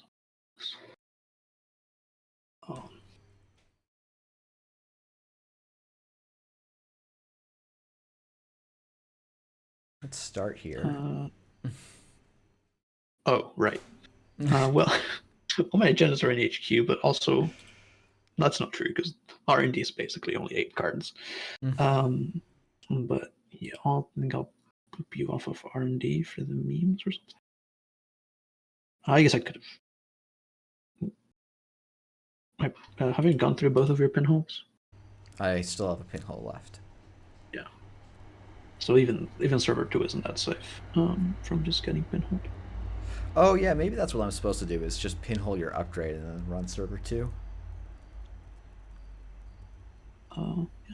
I don't mind you undoing the click if you want to change the line. No, that's fine. Because I think my other line is just legworking HQ here. Oh god. And I'm like, it's like, technically, seeing 2 Jirakas is bad for me. Which is why this line's a little bit suspect, but... Yeah. Or 2 okay, Fujis. let's go. Oh, yeah. There we go. Okay. That's amazing. Yeah, 2 Fuji. I'm going to keep calling it Jiraka because that was the playtest name by accident. But yeah, 2 Fuji asset retrievals. I think Izzy wasn't here, but I talked shit on Fuji, saying that send the message is much better. But I retract all of those statements. I'm now back on all Fujis. No one can convince me otherwise. But damn, I thought we were going to beat Ag there, but we didn't. The pinholing the upgrade seems like it's a bit safer. Yeah. Yeah, pinhole the upgrade and then run the remote for 7 credits is fine, right? I spent 5 on HQ. I can just move the Cubon over, and the bounce order is rough for you. So. Yeah, the brown would have been difficult, but you have similar tips so to the reset. bronze actually not terrible. Yeah, I just simul chip the Gauss and go through. It's still expensive, right? It's still 5 credits, but yeah. It is the best any breaker can do, right? So I think so. Any turbine free breaker. Yeah, okay. So this is definitely leading me towards the. So like I will say I think this version of Arzon felt much better to me in that I could set up and not cripple myself.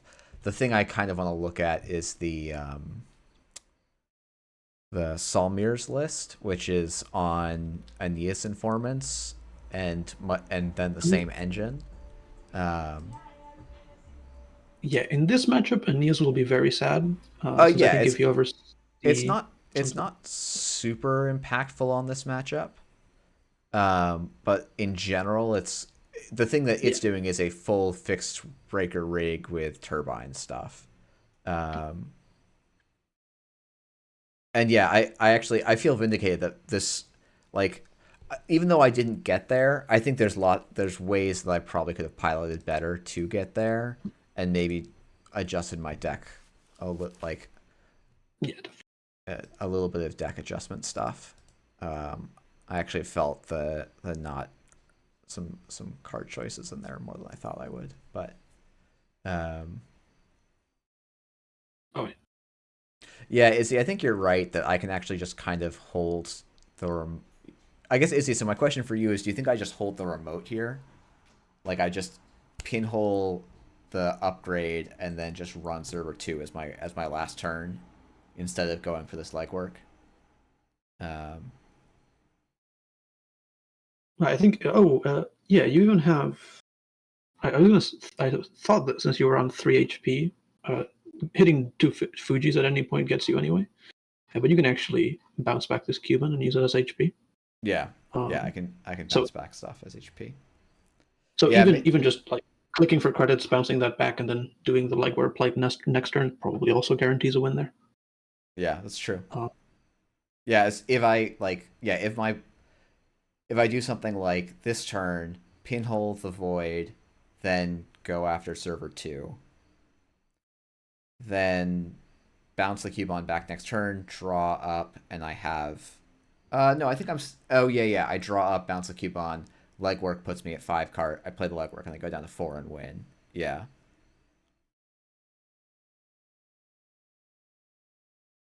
Oh, okay. That's a good point too. Is like I don't actually need to use the pinhole for this, even if it is a project Fuji or Fuji asset retrieval. But cool. I'm gonna step away for just a second. So I will turn on some tunes, mute us both for a minute, and then be back.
music. All right.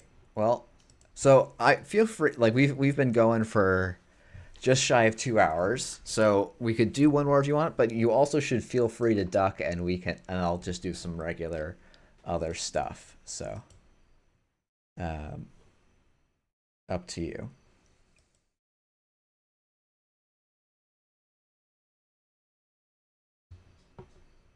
I am back. Have I missed All anything? right. No, I was literally just sitting down and asking if you wanted to keep going or if you want. You should feel free Oh, to duck out as well. So, I am not I'm meaning to keep you all day. I'm always down for more Netrunner. Okay, let Um, me. I'm gonna make some very silly changes because I want to see how they feel. sure. Um, People in the chat are mentioning matchups, and from my personal testing and from I think the data, I haven't looked at it too close. The best deck against Ag generically, without like specific tech, seems to be Criminal, which hmm. is a bit counterintuitive since Yeah, yeah. their diversion do nothing. Uh, but the rest of their deck is good. I'm not sure if Izzy and the rest of QTM have also found this, or if it's just because I have some really good Crim players in my testing group. Could be. Okay, I'm gonna give this. I'm gonna because I'm an Arizona stan. I'm gonna make two small tweaks, and give it one more hit, one more at bat. Sounds good. Ooh, yeah, this is a good. This is a much better start. Patty is 50. I'm assuming Cat that's playing Sable. That's what Patrick's been practicing a lot. Mm, that would line up. Yeah, Sable Oh, does seem like actually a pretty good shout into this because you can force a lot of weird boops and make singles for some value and yeah, there was not Sable, just like 419 or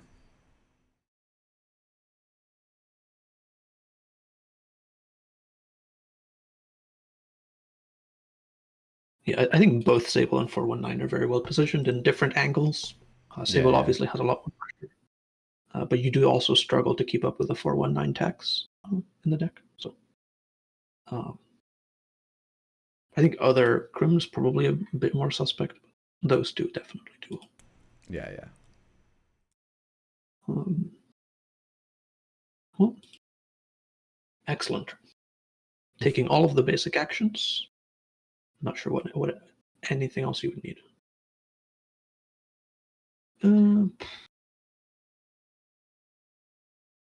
I didn't get punished for value vamping last time, so I might as well do it again.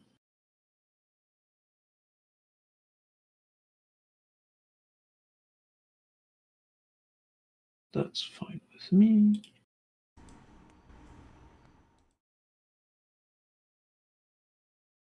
Mm, probably worth trashing, although it definitely feels a little questionable. Yeah, without the deck being on attitude adjustment, that probably is worth. Because the way you beat the deck, unless you just rip agendas all the time, is you stall it long enough for it to basically have all of the agendas in HQ. Trashing Yeah. the Spin Doctor helps with. Uh, I should get some money. Oh,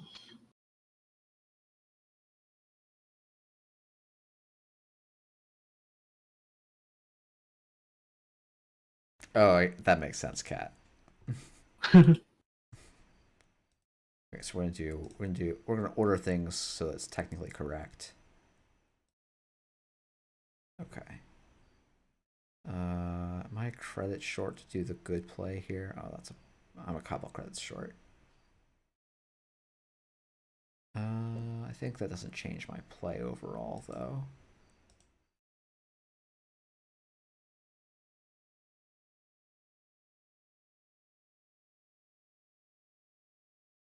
I always do this in the wrong order.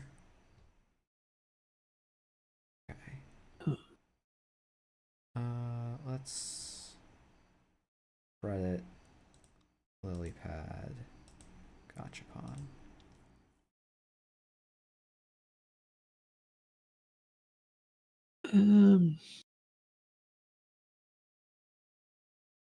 Yeah, I honestly don't need. Oh god.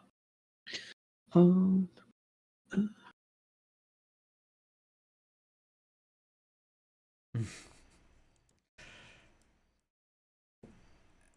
Let's... Awkward hand I have because I have really running low on money. Pressing this vamp is already costing me. I like to hear that. It's costing me as well. So. Yeah. I acted surprised about the draw last turn, but I drew that because I put it on top. Okay. Yeah. Okay. Okay. Let's just do this, and nothing suspicious is happening in that server. No, definitely not.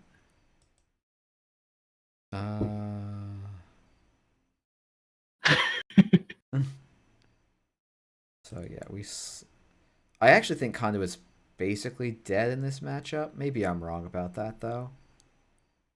Um.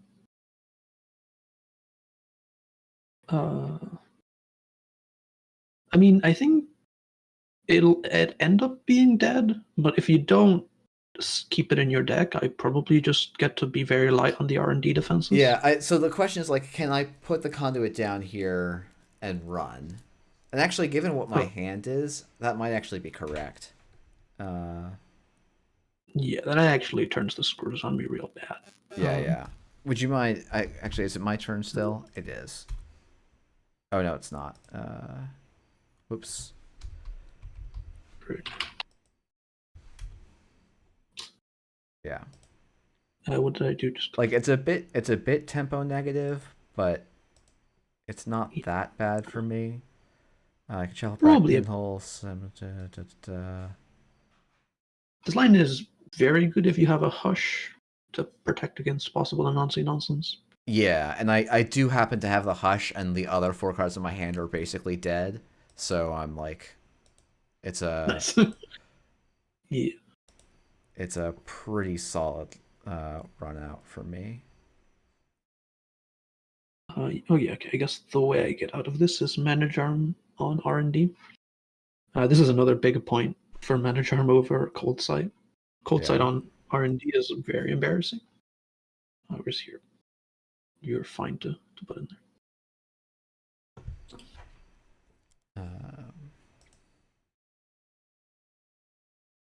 Yeah, I mean the announcing does do some work here, for sure.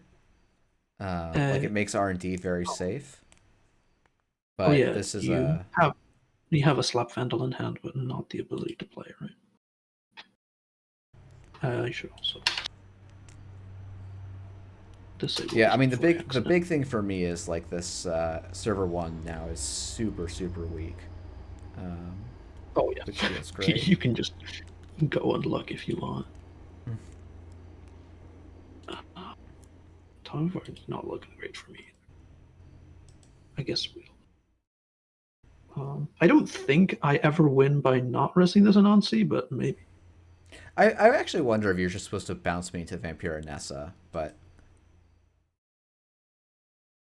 yeah, and then you spend 3 clicks running R&D, and I'm very sad. I was running click 3, right? Oh, okay. What was the rest of it?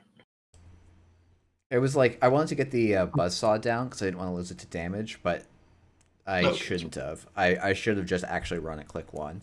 Like getting the buzzsaw down, I think was a mistake, but that's fine. Yeah.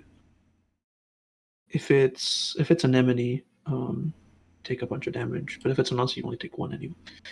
Yeah, and if it's an enemy, like it's what like I have. This is what Simul Chip is for, right? So.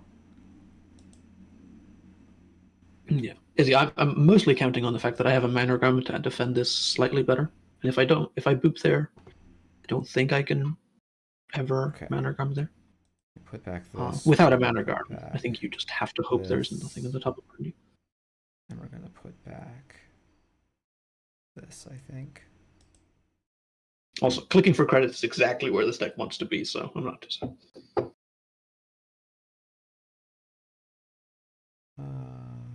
Let's put this back in our hand for now. We will make a run on archives. Install the cube on here. Draw a card. Breach the server.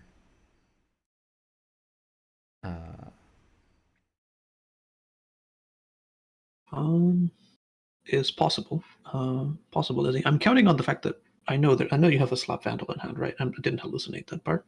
No, I don't have a slap handle in hand. Oh, why did I think that? Because I almost put one in off the first Gachapon fire. Oh, okay. Well, without a slap vandal, yeah, that mannered I'm definitely not.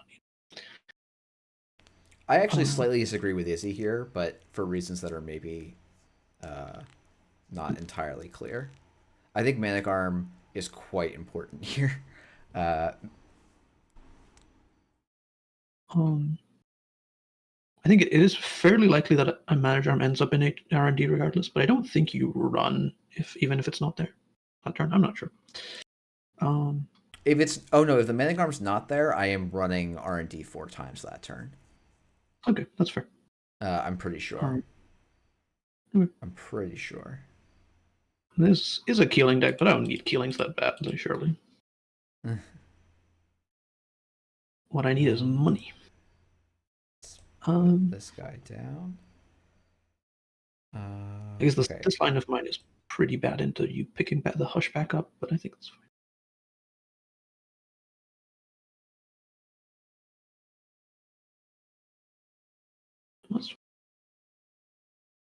Yeah, so I guess I should light first.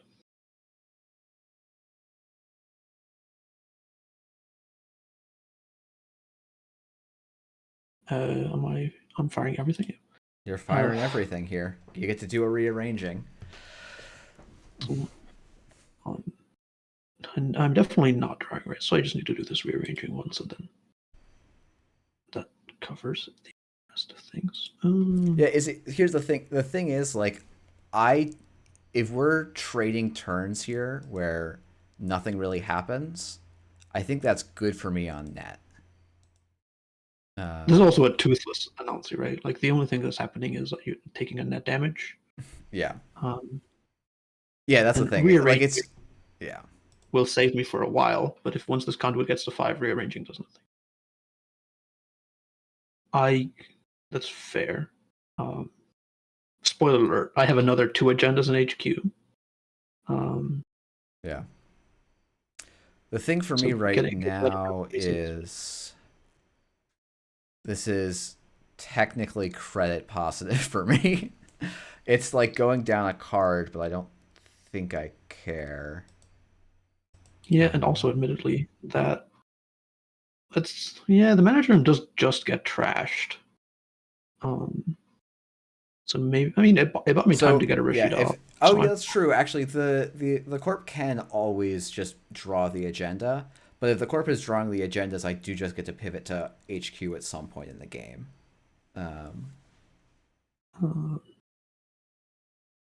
And corp is on 3 credits here as well, so I'm not minding my position overall, even though it's not ideal. Yeah, let's see 2 Fuji again. 2 Fuji doesn't kill me anymore. It's great. It has to be 3 Fuji. 2 cards. Sorry, actually, because this is your last, or it's not your last click. That's fine. It's not going to be my last click, no. Let's go Shaper bullshit. So this. Okay. I eventually figure it out. Fuji does never kill me. Not drawing. Okay.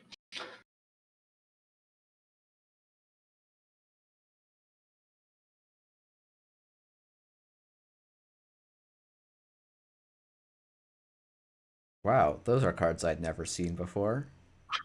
Very surprising that none of those are cards. I'm thinking. Okay, so it's like I can just play my pinhole, assuming that's a Rashida. I If it's a Keeling, did I'm trash a quite card to sad. install that. So I'm not sure there's any world where that's not a Rashida. If that, yeah, you're right. It kind of has to be Rashida, I think. And if it's not, like it is, but yeah, like Like that's I would have to be. I had to had like a spin doctor that I didn't res or whatever. yeah. Um. Um. Top card was So, Hansei, then Anansi, then Mindscaping. um. Okay. So I definitely messed that up. She was supposed to draw the mindscaping. Because I don't think clicking for credits here is enough. Um. Uh.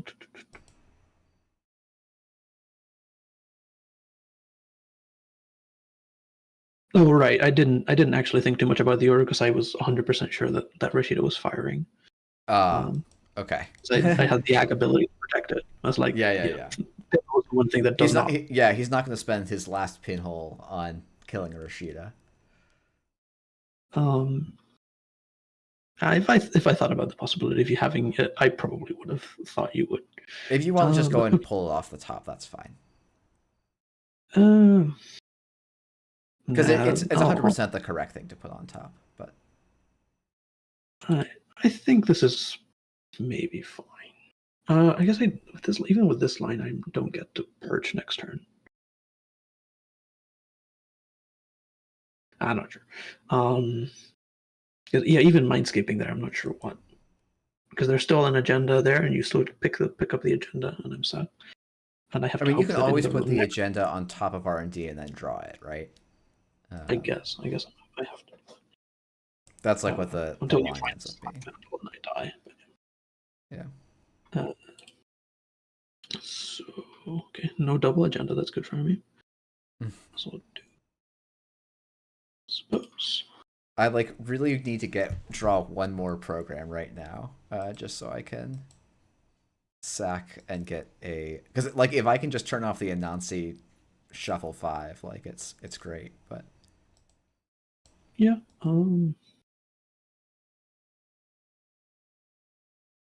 I mean, I guess you could just use both symbol chips to do that, but it'd be expensive. it's not. I like you're going to end up bouncing stuff from my hand at some point, so. You also just now see 5 cards, anyways. I guess. Oh, that's a very good draw that I'm going to show you, just for the tilt factor.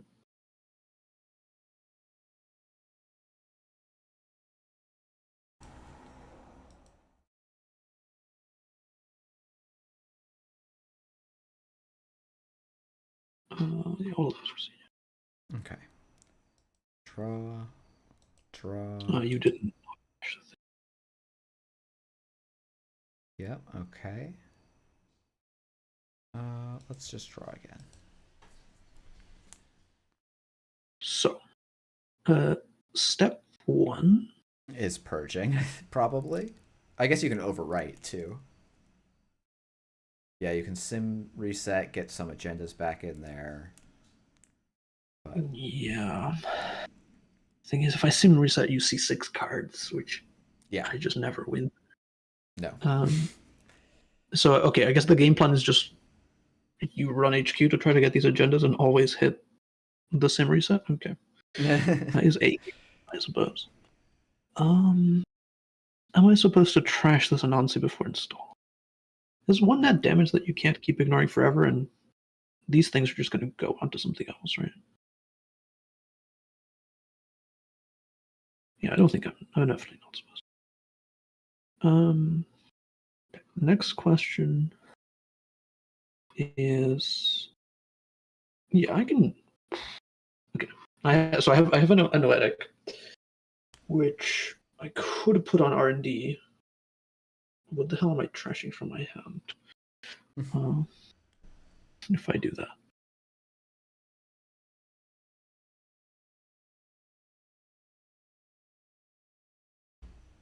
Yeah, I mean, like, I think your draw was very slow here, but I feel much better than I have the last couple of games. I think.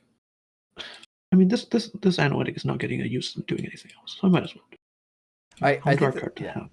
the problem potentially with the analytic on R&D means that you can never win out of the remote, or it's very difficult for you to win out of the remote. Maybe is the better way to phrase that, right? That's a good point.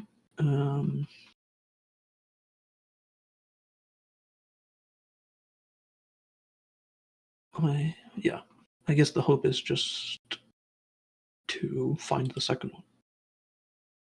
I suppose. Yeah, it's not like unreasonable. That's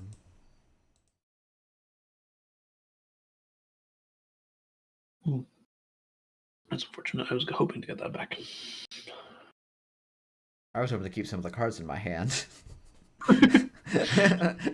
Pisha Sao and Cubon are pretty important cards. Got him.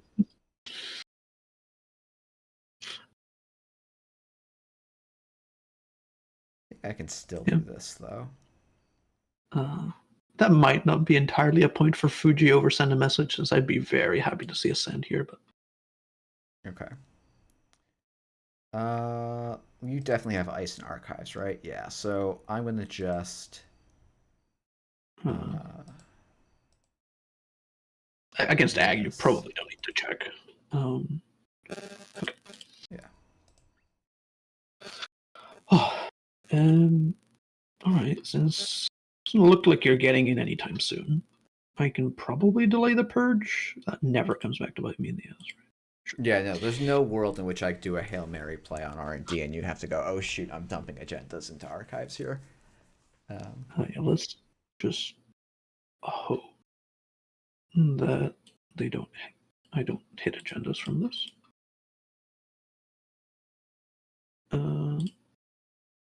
Definitely need a spin doctor and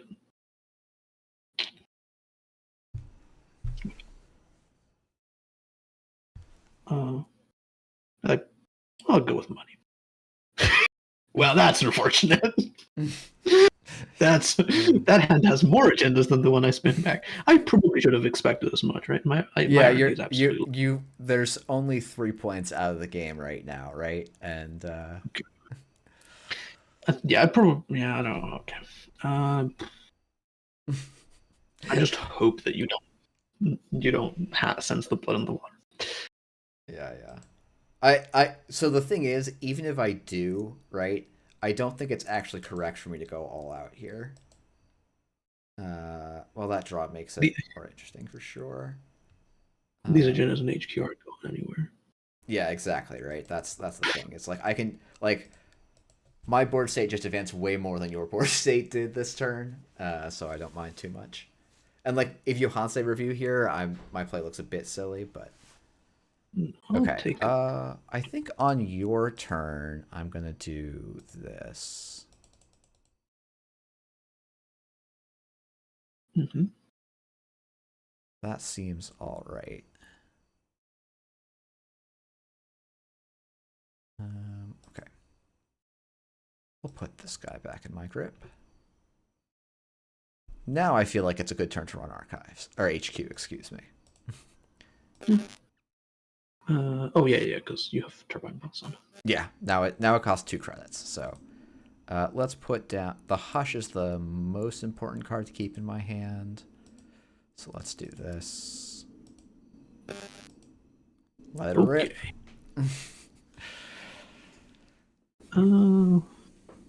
That's some money. That's some. Okay. So let's just do this because I don't win without doing that. Yeah.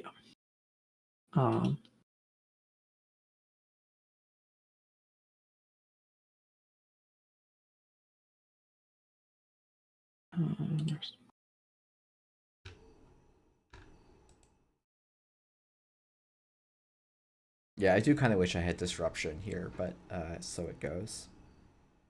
Yeah. My very early lists of Ag had Tollbooth in here because I think Turbine is one of the ways that the deck can get pressured even in the late game. That brand sort of does a similar job. Yeah, I guess it does I exactly do the now same. have Gauss Turbine, which goes through a brand for 3 credits, so that's something. Yeah. Yeah. Well, I mean, Bustle gets through a toll booth for 4, right? That's the most expensive you can hope to be against any turbine rig. Um, Yeah, or I go through it for 2 programs, right? A Hush and a Slap Vandal get me there most of the time. yeah.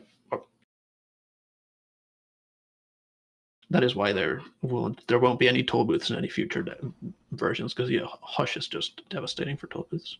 Yeah. Uh, I guess I'm resting this out of resignation mostly. Yep. I think I amusingly am just going to Slap Vandal this, losing a program. Fun fact for you, you're not losing any programs. Because I got no ice. Don't mind that. Yeah, this is definitely this was like a good-ish shaper draw and like a pretty atrocious ag draw. So this isn't like a, oh good, this shaper list is done and dusted, ag is dead by any means, but Yeah. Yeah, my draw didn't feel like completely horrible.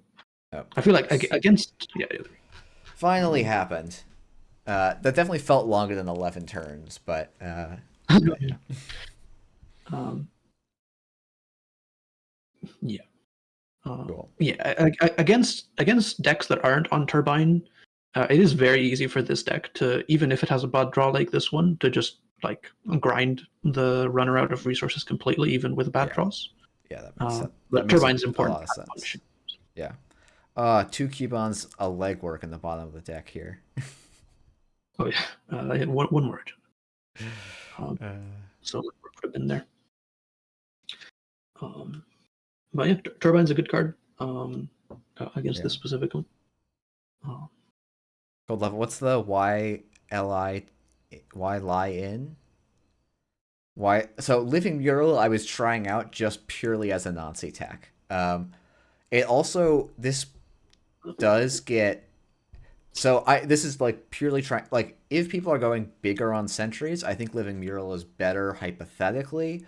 Also because I kept getting to endgame states where I would have more credits on urban art vernissage, and living mural does actually like does sort of break some things a little bit better than Ika in certain cases.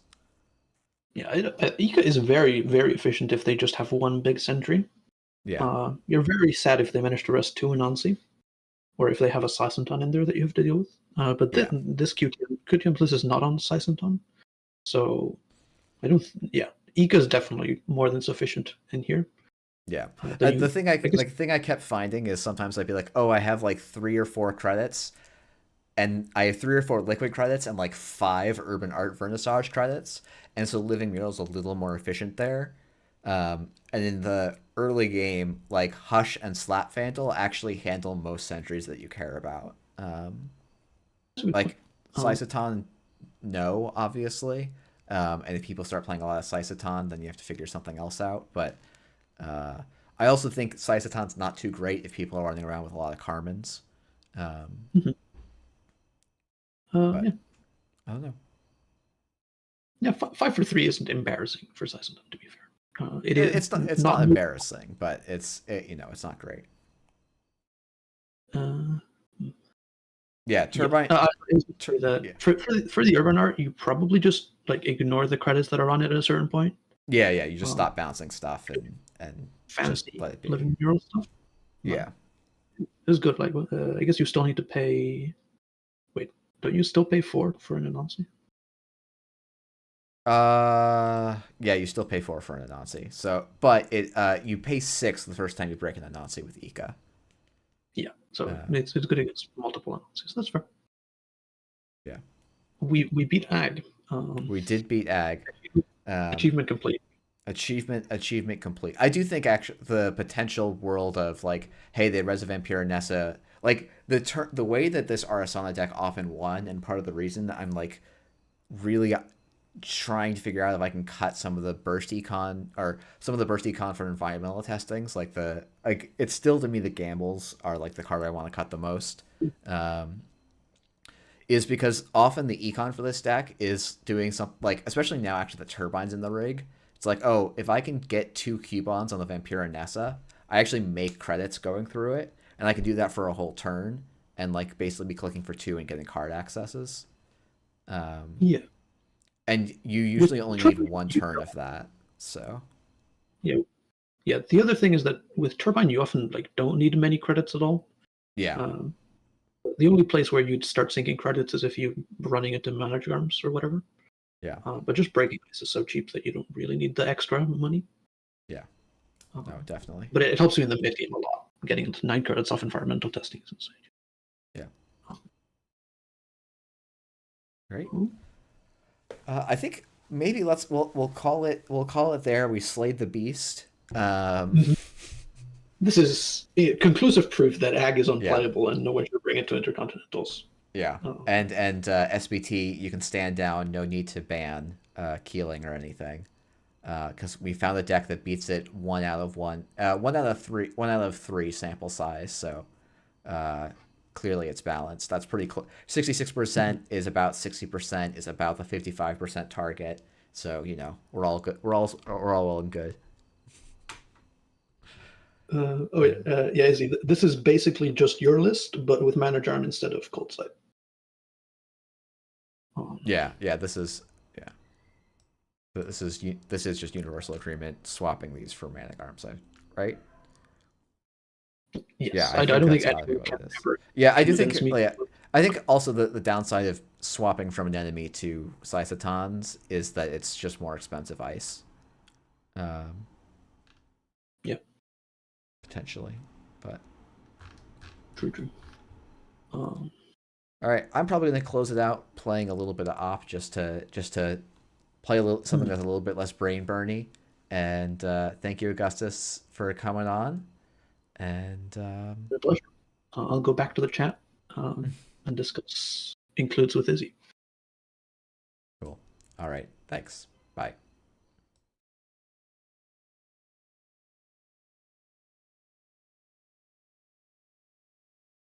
Okay, let's relax a little bit and play some op. Let's see, and you know what? Because it's just me now, we'll turn on some music and try and not blast everyone's eardrums, which is what I'm currently doing. Let's turn down here, maybe. Yeah, I feel like Forma Carry does not do nearly as much as Brand. If that was switched to Forma Carry, I'd be over the moon. Okay, that's probably about good level.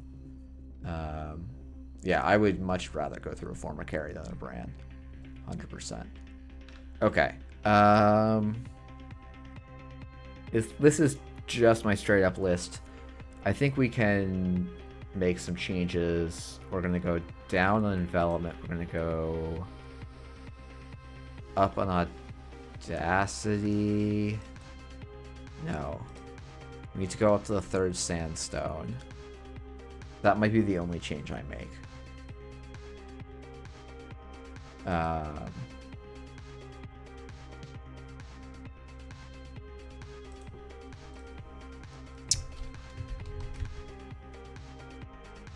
And let me know if I'm too quiet. I'm trying to...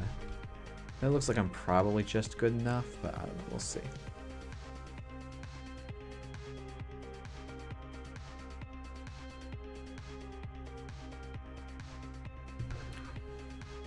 Oh, and I brought myself water. What a brilliant mind.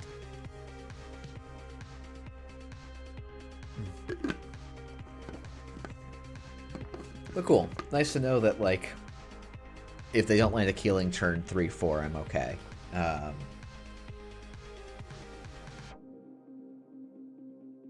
But yeah, I don't know. I have yet to see someone come up with a great idea for something better than this Vovo Azeti. I do think with more pinholes around, this like upgrade suite starts looking a little more suspicious, and people are slowly moving away from having viruses in their deck, which does kind of devalue the triple Manigarm at some point. But we'll see. This is a good hand, I think.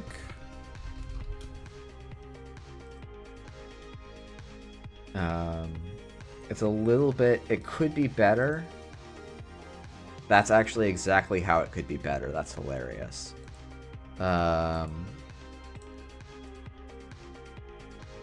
This is great. I could potentially also put down the envelopment, because I don't believe that 95 card Hosh is going to get there in time with a Hush, but maybe I'm wrong. Yeah, I could definitely see fitting a Biotic in. I feel like I would rather play the second Audacity first. Okay, I feel like Runner's actually presenting no threats of getting anywhere on me. So I want to do this. Go for the slow roll. Yeah, Runner can gain 6 here.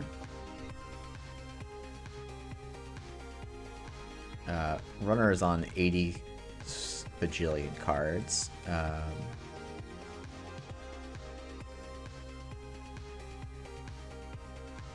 A drafter actually also seems pretty nice. Okay, I think actually I'm going to do a weirder play, which is... I'm going to advance this just to click for 2 credits, score, and then install the Rashida. Wraparound is also pretty solid. There's not great tutors for it, which is a bit of a bummer.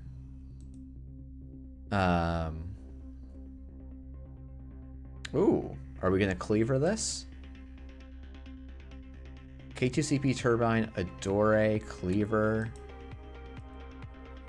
Yeah, 2 is just like not as good as 3 for this deck. So that's kind of my problem with it. Yeah, let's shuffle. Because I actually really want the Tucana here. Yeah. Server 1. I actually don't mind putting the envelopment here because I learned of the new hot tech. And I'm actually going to put the hostile in server 1 here first. A virus for wraparound after they install the code gate breaker is great. Yeah, that's definitely a good shout. That's maybe even worth some influence, right?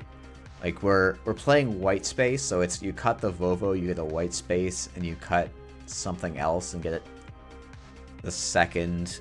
Sorry, you cut the white space, you cut the Vovo, and you put in 2 wraparounds. I could see that being fine.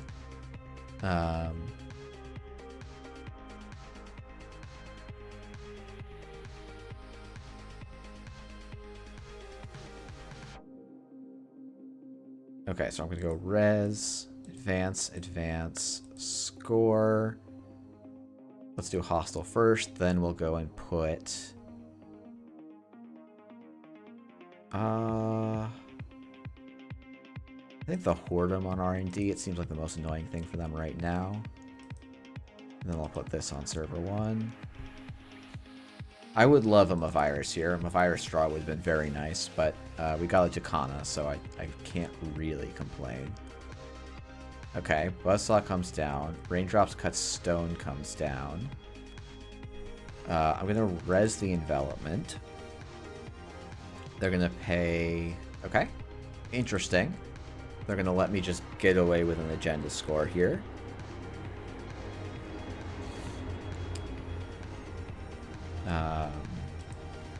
So I'm gonna slash and burn for the first time in my entire life,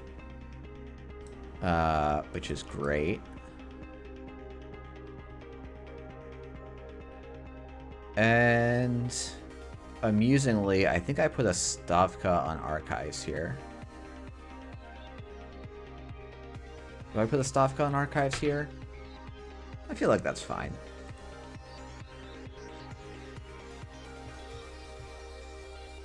If they had another thing, I could even see trashing the Whoredom for a Mavirus, but...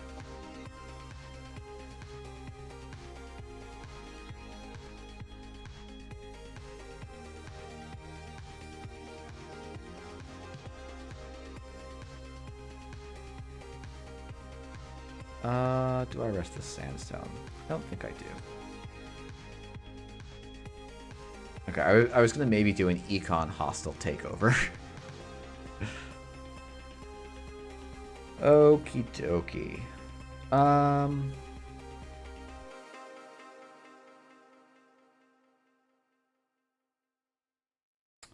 Let's put this in server 1.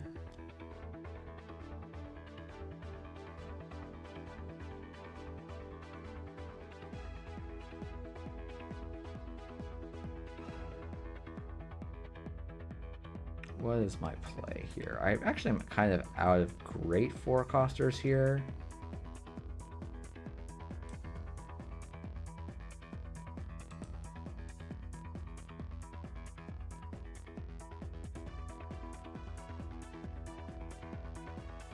And we'll put this on server 1.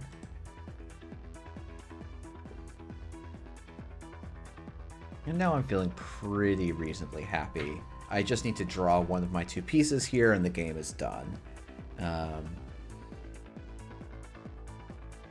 Amakua seems terrible to me. But what do I know?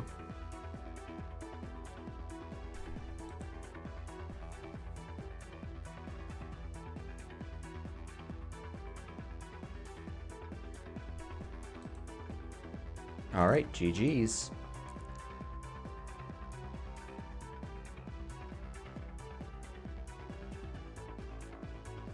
95 card Hosh. Actually found all of his breakers really fast. That's yeah. So the only decision that was a little bit strange to me was the runner was on like 14 credits and running this envelopment border control server, and they didn't break the envelopment with the cleaver buzzsaw down. I think though they spend 4, 6, I pop the border control to get a sandstone down, then they have to spend another like 12 or something to get into the remote, so it's not actually game winning. Like it's pretty tempo positive for me. We'll do one more of those, and then we will probably call it a night. Also, I don't know if anyone has been playing Armored Core, but I'm going to blame that for me scrubbing out at Intercontinentals. Game is fantastic. I am very, very bad at it. But I'm having a ton of fun with it, so let's make sure.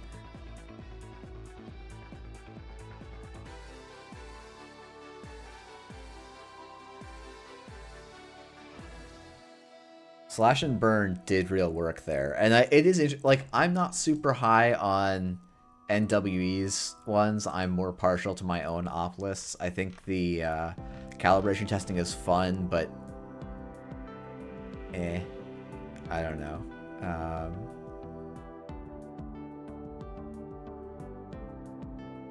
Like, to me, this is you're just spending too much influence on cute tricks. But there's probably good things to take from here, right? Winchester is definitely a card I could look at, right? We were looking for a good 4-cost card. I could definitely see a Winchester slotting in real nicely. Nothing breaks this too well right now. So I could definitely see that being worth a shot.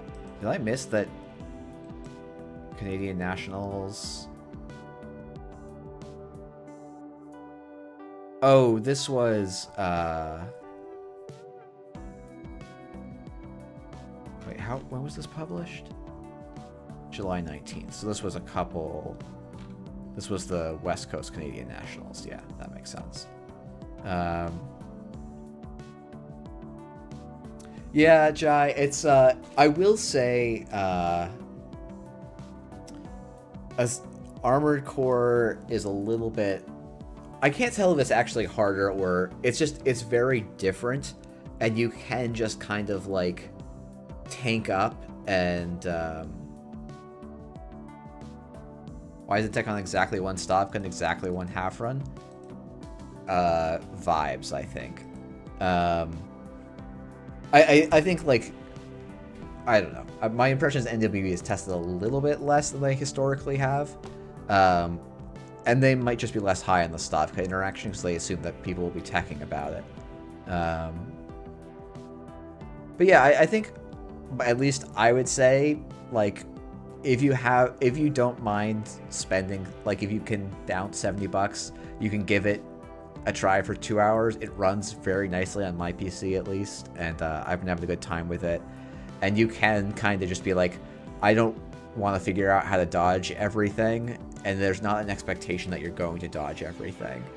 Have I played any asset ob in the new meta? No, 0 asset ob. I've played against some asset obs that are truly terrifying. So we'll see. I'll be interested to see if anyone else plays them, or if they're weak to stuff that I haven't known. But Cable Carnage has been terrorizing me with an op list. But yeah, I think it's like I don't know. My experience has been the FromSoft, like the Dark Souls and Sekiro. I've only played Dark Souls 1, like 5-ish hours of Dark Souls 3, and I just kind of put it down. And then I beat Sekiro, but I got the good but not true ending. So I one day want to go back and do a true ending run of Sekiro. But is it Sekiro? Yeah, it probably is. But yeah, Reaper Function NEH has also been a thing. Like I love that the line going into the meta is that, oh, Reaper NEH is terrible, and then we keep finding ways to make it better and better. Yeah, I think Asset Ops seems quite solid. I think to me, it's the version of the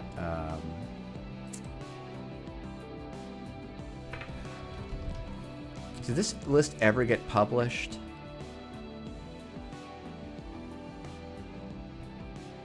It did not get published.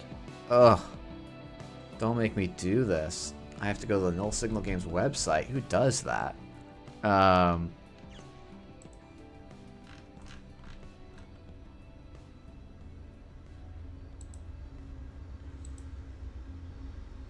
This version of Arasana, I think, really would be happy to see that, because it can just run triple Aeneas Informant, and just like conduit and go, yeah, here, you can see that Urban Renewal you're going to draw in 2 turns. Here, you can see that, like, it can print money on conduit runs. But I don't know. Yeah, I think Asset Ob seems good. I haven't tried Mad Combo Ob since the new meta came out either. Mad Combo Ob, like, it has some fiddliness, but also it doesn't really need tech cards as much anymore because no one's running No One Home. So that seems good. It's just that you have to have a Biotic, end of the line, mutually assured destruction, so it's a 4-card combo hand, and you have no way to handle agendas. Like, I think you move less to a scoring one, and you do a single remote that's Drudge Work and 5/3s, and then you just make them run that way. But yeah, I don't know. This meta is like super cool. I do think that AgInfusion probably seems a bit too good, and so, like, I think you have 2 options. You could try and ban out. You could say, hey, we like the gameplay of killing AgInfusion, and we don't like how powerful it is, so we're going to ban some of the most overcurve cards. Yeah, losing to Maw is pretty bad, right? That's actually, you need Maw to go before I think you can play Mad. Why not Mad Combo Asset Op? I don't know of any good reason other than in theory, the runner could... It gives the runner, to me, more outs to play against you. It's also harder to do you actually have to more or less have the natural Biotic, mutually assured destruction, end of the line. What's the best console versus Keeling? I think Hermes is good. genuinely, to me, the biggest thing you want against Keeling is it's interesting. I'm not sure if Hermes is the right console in a Keeling meta. Like, we talked a lot about Augustus was like, oh, Hermes is really good in the matchup because it doesn't take that many bounces to be impactful. And while I think that's true, I think we can do better than this. Oh, maybe we can't.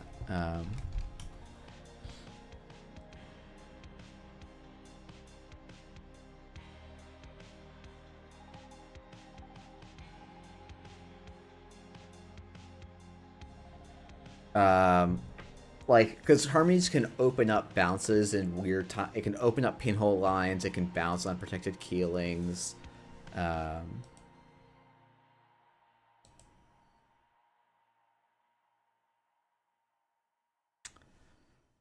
Hitting Orshita, pretty good. I think it's gonna be install, click for a credit.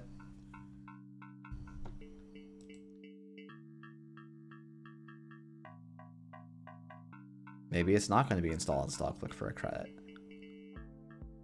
Draw. I really want these in the other order.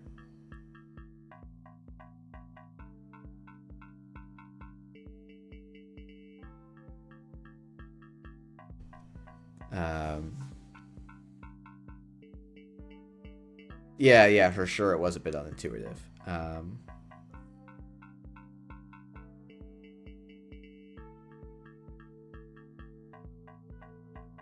Yeah, this is a very actually awkward start now. Bankar is definitely making me slow down. I don't see a huge point in resing Stavka here. I'm going to lose something, but I don't think I mind.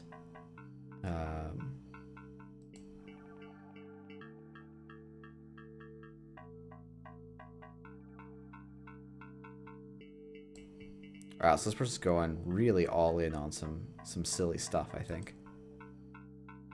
Let's do this. Let's do this. And I actually need to click for a credit, I think.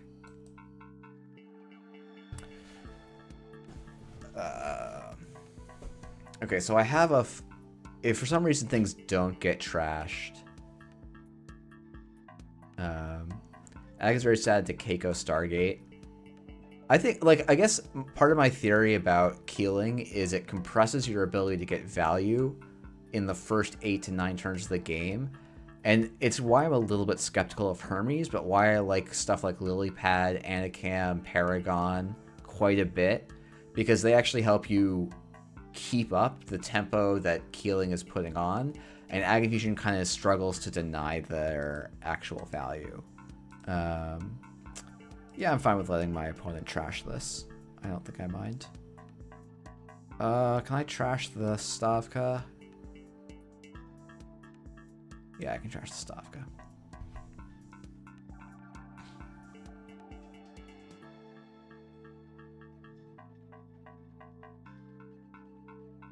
So I have a couple of different potential lines here.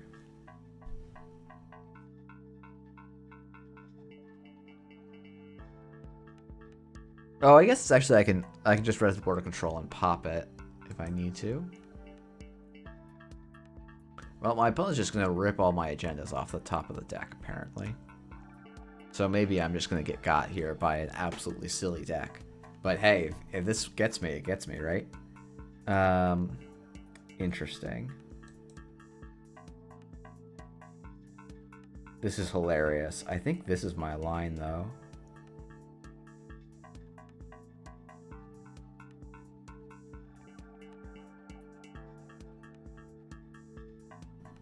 So it's it's got to be.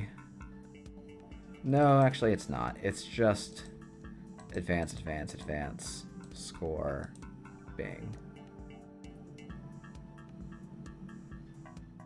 And probably don't need this. And then when this goes, I'll just ping the Tithe out of hand, probably. Oh, this doesn't go for a whole extra turn. Oh, sick. I forgot how Time Bomb worked. I have a full turn to set up. It is annoyingly going to be a border control on archives, but you know, so it goes.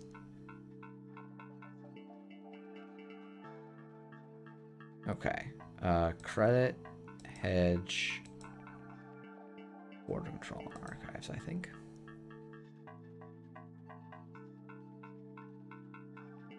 Yeah, makes sense that there's... Ooh, all 3 Rashidas is a little sad, though.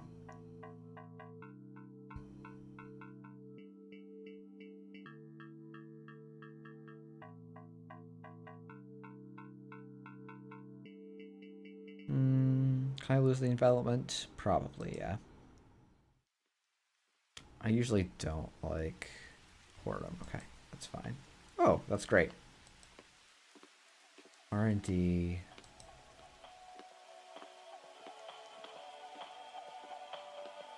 Server 1. Server 1. We're playing some risky lines here.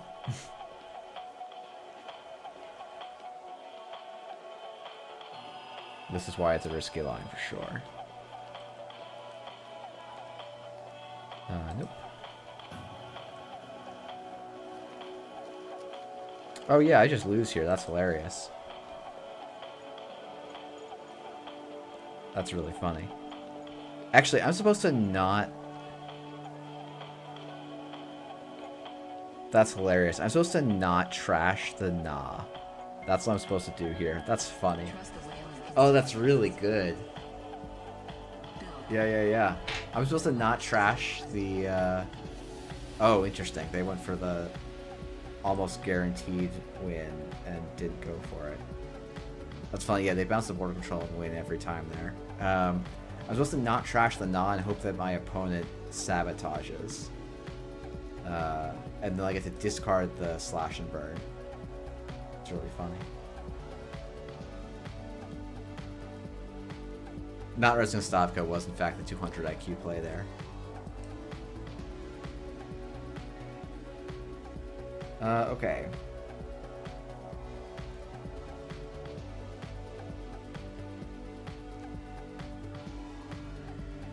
I think it's just this. No, I guess stuff is... No, it's... The actual line is like not installing this in this way, right? I'm playing very much to lose here. And there's not a strong reason to.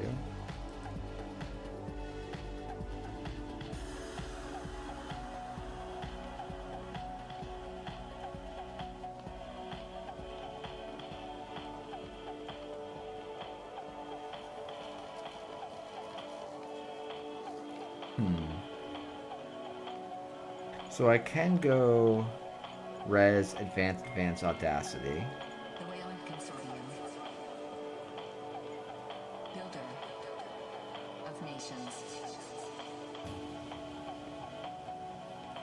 I don't think I need to, though.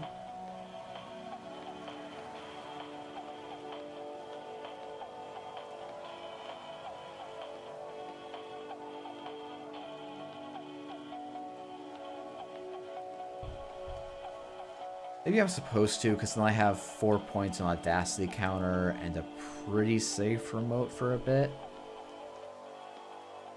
Yeah, because actually, if I draw an agenda on this upcoming turn, I'm in quite a bad spot.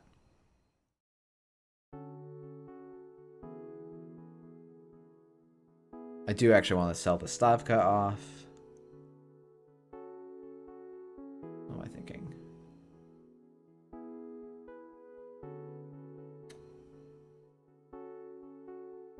Okay.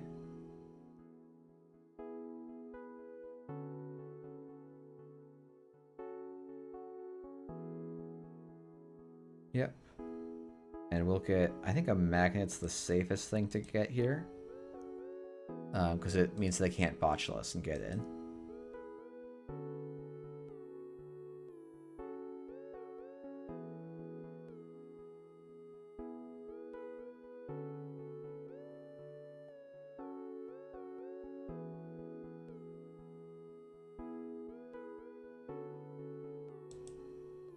Okay, let's just not have the top of R&D be an agenda, please. Thank you.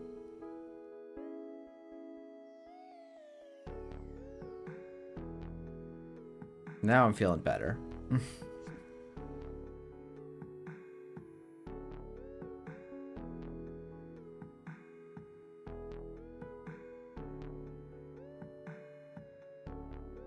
I think this is gonna be a potentially all right. Oh, I guess I didn't have the money to trash it. Yeah. Advance, advance, advance. I go down to 1 here.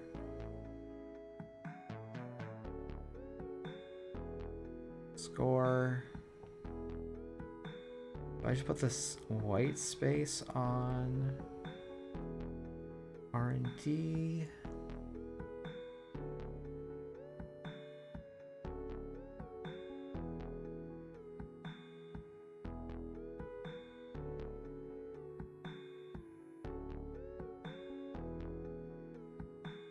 I can also put the Afshar on R&D. They're slightly harder, bad on the run.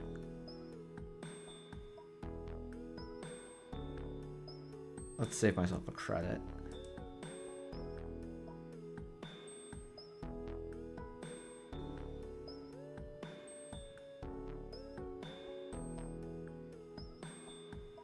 Okay.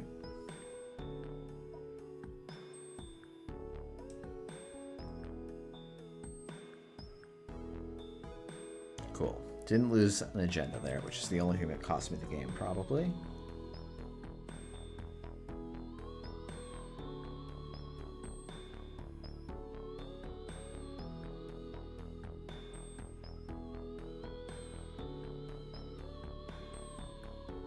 Oh, not rather than stop because then yeah. I'm very slow. Yeah, this is this is definitely not looking great for me though. Which is definitely funny. Third time bomb. Draw. Look for a credit. Great.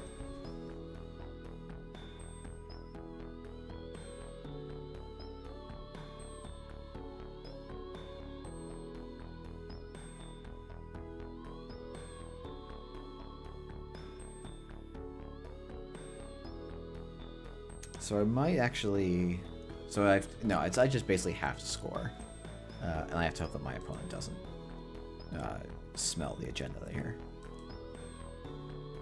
which they should. It's the only reason to draw here.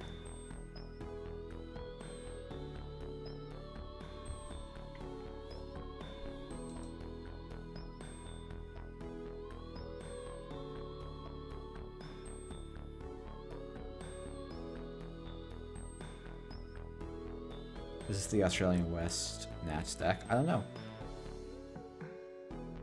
Looks like it maybe with this. Actually, no, this looks like Diogenes deck is what this looks like.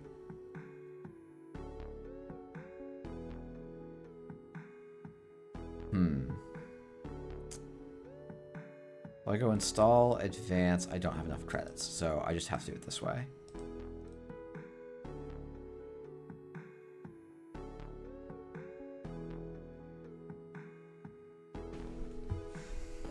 Yeah, this is definitely Diogenes. Bankar. Oh, was he on ESSA? Okay.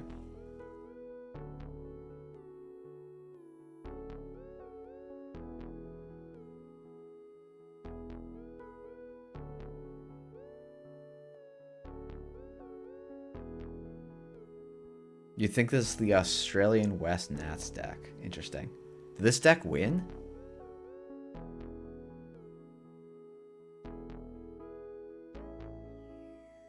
I think I have a guaranteed win next turn if this doesn't give up on agenda.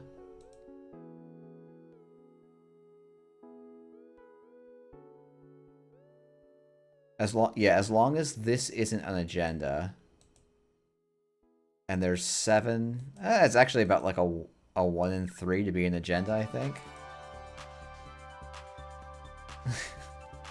I can install advance, put down the border control. I'm fine. Okay. Now it's just a 1 in 5.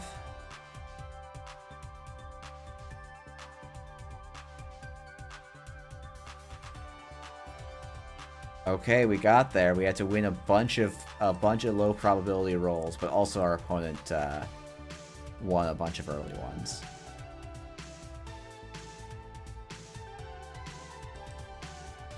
I guess actually the top of R&D also has to not be an agenda here.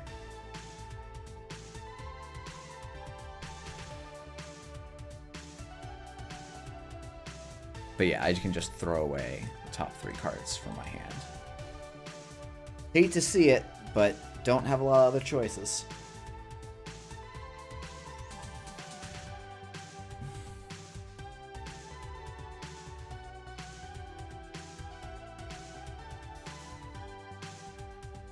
Yeah, I mean there's a correct bank card choice here. There's 7. Yeah, there's still plenty. Yeah, that's what you have to do.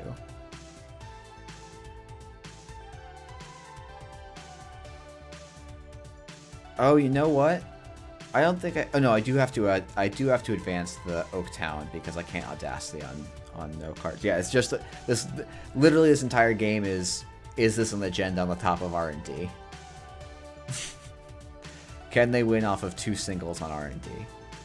And they honestly probably got enough accesses to win here. So, oh, this deck's on Audrey. I would not have thought that.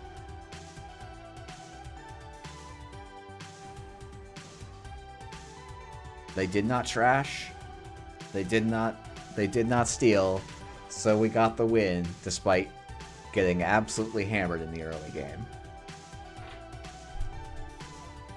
Yeah, and actually the runner had to go trash the Tucana. I think if they don't trash that Tucana, I do get to just ice up R&D a second time and probably win.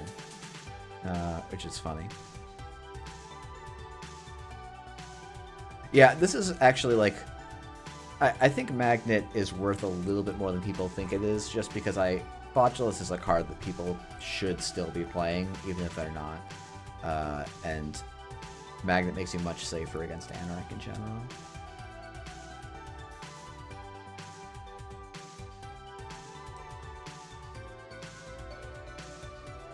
Yeah, my opponent actually got very unlucky here, though.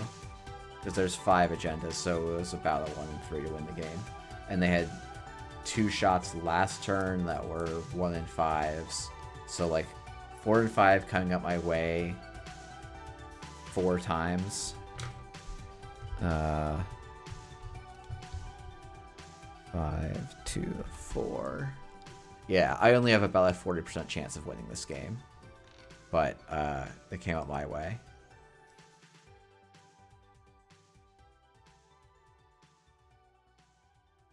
It's amazing how Bocce was suddenly completely fallen off thanks to unbanned performance at EMEA. I don't think it was unbanned performance at EMEA. Botulus was gone for quite a bit. Like, it's been gone this whole meta, basically, I think.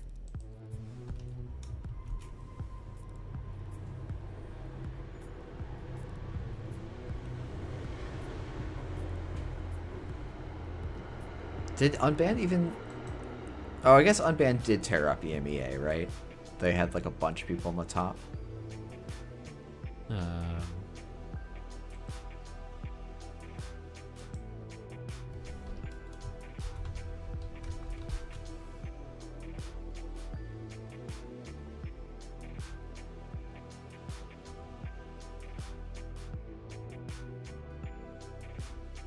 Saka, Bridgman,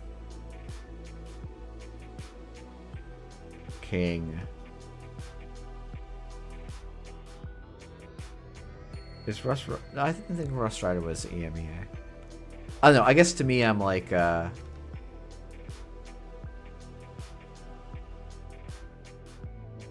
like, Magnet's not really for the Ahri matchup.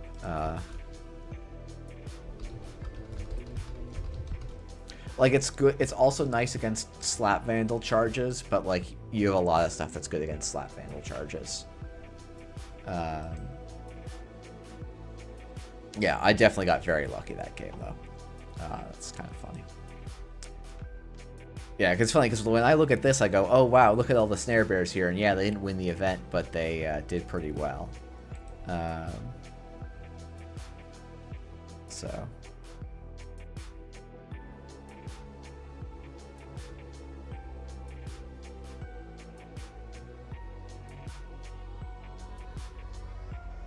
as good as Sokka's list. Yeah, I could see that. Yeah. Thanks, Ian. I'm actually about to close it out, but thank you everyone for tuning in. Thanks again to Augustus for helping with the AgInfusion matchup practice. I'm confident that I will not win a game against it at Intercontinentals, but hopefully someone else will. And yeah, I'll catch y'all next week, or I guess maybe on Saturday. And until then, stay healthy.